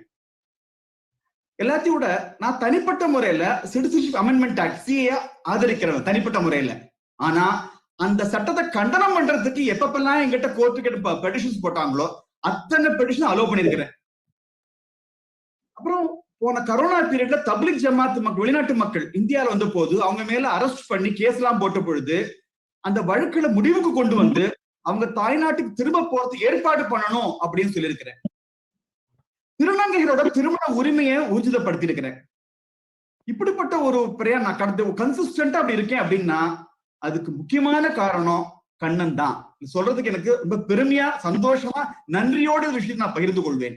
ஏன்னா பெருமாள் முருகன் மாதிருபாகன் பிரச்சனை வந்த பொழுது அவர் கூட நான் அனுப்பிச்சு வச்ச அந்த அனுபவம் இருக்கு இல்லையா, அந்த அந்த அந்த ஃபவுண்டேஷன் தான் that is condition to make judicial outlook அப்படின்னு நான் ரொம்ப ஸ்ட்ராங்கா நான் நம்புறேன். இந்த அகேஷன்ல காலேஜோட 25வது இதுல I want to record that. பெரிய பெரிய ஸ்தாபனங்கள், பெங்குன் மாதிரியான ஸ்தாபனங்கள்லாம் கூட மத அடிப்படைவாதிகளுக்கு முன்னாடி மண்டிட்டு இருக்காங்க. அதான் உண்மை. ஆனா காலச்சோடும் கண்ணனும் எவ்வளவு ஸ்ட்ராங்கா ஃபர்மா நின்னாங்க அப்படிங்கிறது எனக்கு தான் தெரியும். ஒரு எழுத்தாளன் நான் மறுத்து விட்டேன் அப்படின்னு சொன்ன ஒரு எழுத்தாளன் மறுபடியும் உயிர்த்தெழுந்தான் அப்படின்னா அதுக்கு கண்ணன் கொடுத்த மிகப்பெரிய அந்த சப்போர்ட் தான் காரணம் அப்படின்னு நான் ரொம்ப ஸ்ட்ராங்கா நம்புறேன். காலச்சோட இந்த என்டையர் ஜேர்னியோட ப்ரௌடஸ்ட் மொமெண்ட் அப்படின்னா இந்த பெருமாள் முருகன் எபிசோட நான் நிச்சயமாக நான் சொல்லுவேன். இது முதல் விஷயம். ரெண்டாவது, கண்ணனோட கராரான சமரசமற்ற போக்கு. உதாரணத்துக்கு எனக்கு ரொம்ப பிடிக்கும் ஒரு எழுத்தாளர், ஒரு கவிஞர். அவர் மேல எனக்கு இருக்கிற அன்பினால அவரோட அடுத்த ஒரு புஸ்தகத்தை காலச்சூடு கொண்டு வரணும்னு ஆசைப்பட்டு நான் கண்ணனுக்கு கேஷுவலா போன் பண்ணேன்.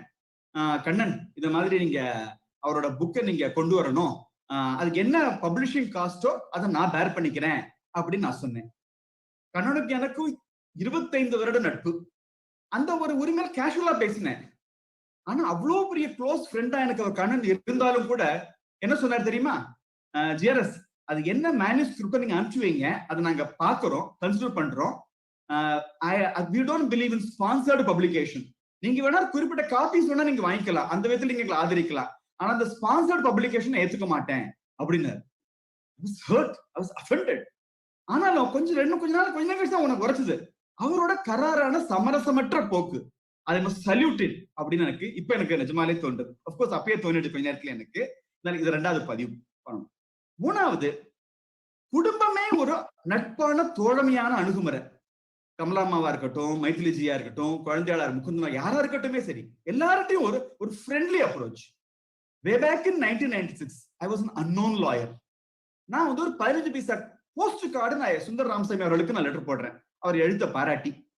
ஆனா அவர் ஒரே வாரத்துல எனக்கு இன்னொரு லெட்டர்ல போடுறார், நீங்க என்ன பாராட்டி எழுதியதுக்கு ரொம்ப நன்றி, உங்களோட கடிதம் என்னை ஊக்கப்படுத்தியதுன்னு எழுதார். எவ்வளவு பெரிய உச்சபட்ச எவ்வளவு பெரிய மாபெரும் எழுத்தாளன் எனக்கு அந்த மாதிரி ஒரு கடிதம் போடுறார். Friendly approach. ஷர்மிளாஜி, நான் கால வாரத்தை எடுத்துக்கூடாது, போன வாரம் நீங்க தமிழ் ஹிடுல ஒரு அற்புதமான கட்டுரை எழுதிருந்தீங்க, உங்களுக்கு ஒரு ஃபேன் மெயில் நான் போட்டேன், ஆனா நீங்க பதிலே போடல, சரியா? உங்களுக்கு கால வாரதை எடுத்துக்கூடாது, சரியா? பட் பதிவு பண்றேன். சித்ராஜி சொன்னாங்க இல்லையா, எதை படிச்சாலும் சந்தோஷப்பட்டு உடனே லெட்டர் மெயில் போடுவேன், லெட்டர் போடுவேன். அந்த பழக்கம் கடைசியா நான் அனுப்பிச்சது உங்களுக்கு தான் அது, சரியா? ஆனா அது உங்களுக்கு கால வாரதை எடுத்துக்கோன்னா இந்த அக்கேஷன் உங்களை எவ்வளவு, உங்க மேல எவ்வளவு எனக்கு மரியாதை இருக்கு அப்படிங்கறத நீங்க ஒரு பதிவா நீங்க எடுத்துக்கலாம் நீங்க. நாலாவதா கடைசியா ஒரு விஷயம் சொல்லணும், கண்ணன்ஸ் பேஷன் ஃபார் எக்ஸலன்ஸ். இன்ஃபேக்ட் இந்த எல்லா விஷயத்தையுமே ஷர்மிளாஜி ரொம்ப அழகா சொல்லிட்டாங்க. இன்ஃபேக்ட் அந்த காலேஜோட புக், எந்த புக் எடுத்தாலும் நம்ம ஒரு குழந்தைய மாதிரி தான் அது. அப்படியே நம்ம அப்படியே கட்டி பிடிச்சு உச்சி மோர்ந்து அப்படியே நம்ம மடித்த ஒவ்வொரு பக்கமா தடணும் போல ஒரு ஃபீலிங் நமக்கு கிடைக்கும். Yes, passion for perfection, excellence. அப்படியே உதாரணத்துக்கு நான் யாரையும் நான் குறைவா சொல்லல, தப்பாவும் சொல்லலைன்னா, ஊவேசாவோட புக்கை எடுத்துப்போமே, அது வரைக்கும் ஊவேசாவோட என் சரித்திரம் புக்குக்கும் காலச்சூடு கொண்டு அந்த டிஃபரன்ஸ் பார்த்தாலே நமக்கு தெரியும். நமக்கு காலச்சூட ஒவ்வொரு புஸ்தகங்களும் அப்படிதான் இருக்கு. இந்த மாறிவர் இந்த சூழல்ல மக்கள்கிட்ட அதிகமா, நம்ம ஸ்ரீதர்ஜி ரொம்ப அழகா சொன்னாங்க இல்லையா, இந்த marketing is very very important. அதுக்காக நம்ம வெப்சைட்ல ஓபன் பண்ணி மக்கள்கிட்ட வாசிப்பு பழக்கம் தொடர்ந்து இருக்கணும் அப்படிங்கிறதுக்காக நிறைய முயற்சிகளை முன்னெடுக்கிறாங்க. என்னை பொறுத்த மட்டும் காலச்சுவட்டுக்கு நாம காட்டக்கூடிய ஒரு ஆதரவு அப்படிங்கிறது தமிழுக்கு காட்டக்கூடிய ஆதரவுன்னு தான் நான் நம்புறேன். நம்ம அத்தனை பேரும் நம்ம அதை செய்யணும். அரசாங்கம் காலச்சுவடா எல்லா இதழ்களையும் எல்லா நூலகங்களையும் வாங்கணும். காலச்சுவட எல்லா புக்கும், நம்ம நடிகர் கமலஹாசன் சொன்னார் இல்லையா அழகா, அவரோட காலச்சுவட என்டையர் இது தங்கிட்ட இருக்கணும்னு ஆசைப்பட்டார் இல்லையா, அந்த மாதிரி அரசாங்கமும் தன்னோட ஆதரவு மிகப்பெரிய அளவுல நல்கணும். நம்ம எல்லாருமே செய்யணும். இது ஒரு மிகப்பெரிய ஒரு மகத்தான ஒரு நிகழ்வு. எனக்கு முன்னாடி பேசி அத்தனை பேரும் சொன்னாங்க இல்லையா, இதே மாதிரி 20-25 பல நிகழ்வுகள் நிச்சயம் நடக்கதான் போறது.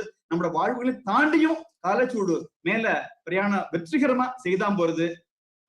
இந்த மாதிரி ஒரு நிகழ்ச்சியில என்ன அழைத்ததே எனக்கு நீங்க செய்த மிகப்பெரிய ஒரு கௌரவமாக நான் நினைக்கிறேன். நன்றி, வணக்கம். ரொம்ப நன்றி சார். உணர்வு பூர்வமான, நீங்க எவ்வளவு ஆர்வமாக புத்தகங்களை படிக்கிறீங்களோ அதே அளவுக்கு ஆர்வமாக புத்தகங்களை பற்றியும் எழுத்தாளர்களை பற்றியும் பேசுவது என்பது ரொம்ப ரொம்ப ஒரு அருமையான நிகழ்ச்சி, அருமையான ஒரு உணர்வும் கூட. நீங்க ரொம்ப விரைவில் பிரபலமாகணும் அப்படிங்கறதையும் நாங்க இங்க இதுல கேட்டுக்கிறோம். ஏன்னா புத்தகங்களை பற்றி நிறைய நீங்க பேசணும், புத்தகங்களை பற்றி பேசுவதாக நீங்கள் பிரபலமாக வேண்டும் என்கிற எங்களுடைய ஆர்வத்தையும் நாங்க இங்க தெரியப்படுத்திக்கிறோம். விழாவினுடைய நிறைவு பகுதிக்கு வந்துட்டோம். காலச்சுவடியினுடைய 25வது ஆண்டு விழாவும் அதனுடைய இணையதள சிறப்பு நிகழ்வும் மிக சிறப்பாக இன்றைக்கு இணையம் வாயிலாக அரங்கேறி இருக்கிறது. இந்த நிகழ்வில் கலந்து கொண்ட அத்துணை பெருமக்களுக்கும் எங்களுடைய நன்றியை காலச்சுவடின் சார்பாக உரித்தாக்குகிறோம். திருமதி கமலா ராமசுவாமி அவர்கள் மிக அனுபவபூர்வமாக மிக நெகிழ்வோடு தன்னுடைய அனுபவத்தை இங்க பகிர்ந்து கொண்டார். அவர்களுக்கு நன்றி. திரு பத்மஸ்ரீ கமல்ஹாசன் அவர்கள் இணையதளத்தை திறந்து வைத்து அத்தனை புத்தகங்களையும் ஒரு காப்பி நான் வாங்கி என்னுடைய தீக்கிரையான லைப்ரரியை நிரப்பப் போகிறேன் என்று மிக வாத்சல்யத்தோடு சொன்னார். அதற்கு நன்றி. அதோடு ஞானக்கூத்தன் கவிதைகளையும் தன்னுடைய ஒரு அடையாளமான ஒரு புத்தகமாக இன்று அவர் வாங்கிக் கொண்டார். அதற்காகவும் அவருக்கு நன்றி. அதோடு சிறப்புரை நல்கிய திரு ஸ்ரீதரன், எழுத்தாளர் சுரேஷ்குமார் இந்திரஜித், நீதா குப்தா இவர்களுக்கும் நாங்கள் எங்களுடைய நன்றியை உரித்தாக்குகிறோம்.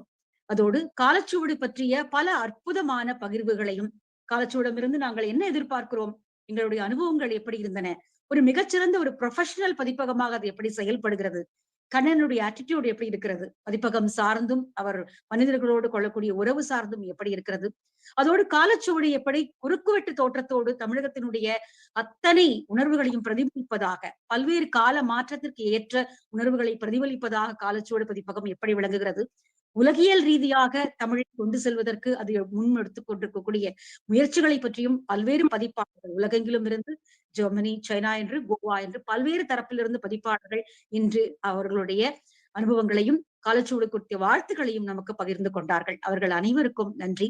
அதோடு மிக முக்கியமாக உணர்வு பூர்வமான தன்னுடைய கருத்துக்களை உளம் திறந்து கொஞ்சம் கூட ஒளிவு மறைவு இல்லாமல் நம்மோடு பகிர்ந்து கொண்ட நீதிபதி திரு ஜி.ஆர். சுவாமிநாதன் அவர்களுக்கும் எங்களுடைய நன்றி. அதோடு இந்த நிகழ்ச்சி மிகச் சிறப்பாக நடைபெறுவதற்கு உறுதுணையாக இருந்த டெக்னிக்கல் சப்போர்ட் கொடுத்த திரு தர்மா அவர்களுக்கும் எங்களுடைய நன்றியை நாங்கள் உரித்தாக்குகிறோம். அதோடு இதற்கு பின்புலத்தில் பணி செய்த இந்த வெற்றிகரமாக இந்த நிகழ்வு நடப்பதற்காக ஏராளமான பேர் உழைத்திருக்கிறார்கள்.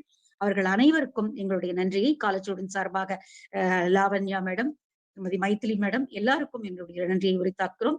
அதோடு வாசகர்கள் இல்லை என்றால் அது பதிப்பகத்தினுடைய வெற்றிக்கு அடையாளம் அல்ல. எனவே இந்த நிகழ்வு மிகச் சிறப்பானதாக நிறைவேற பேஸ்புக் வழியாகவும் யூடியூப் வழியாகவும் இந்த நிகழ்ச்சியை கண்டுகளித்த ஆர்வலர்களுக்கும் எழுத்தாளர்களுக்கும் அனைவருக்கும் எங்களுடைய காலச்சுவடின் சார்பாக நன்றி. திரு கண்ணன், நம் நிகழ்ச்சியை நிறைவு செய்யலாமா அல்லது நீங்க ஏதாவது சொல்ல விரும்புறீங்களா? Maithili wants some time, Chitra. Yeah. நன்றி.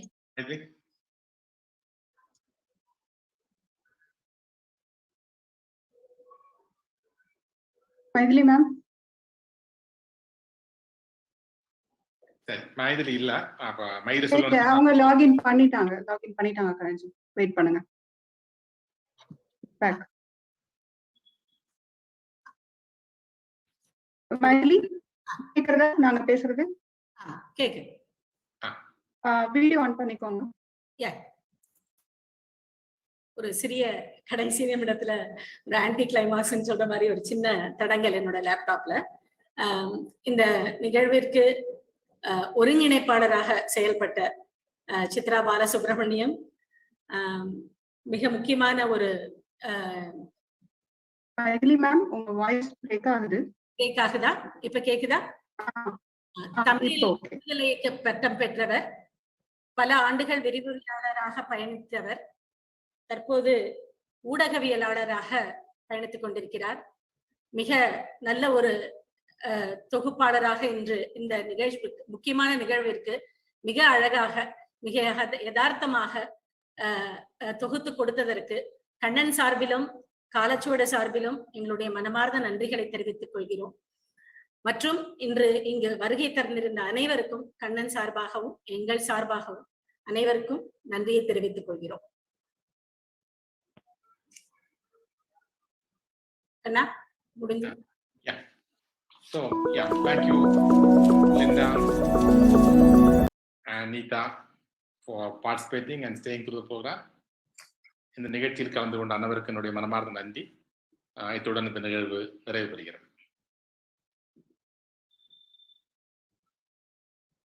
Congratulations again. Thank you. Congratulations. Thank you.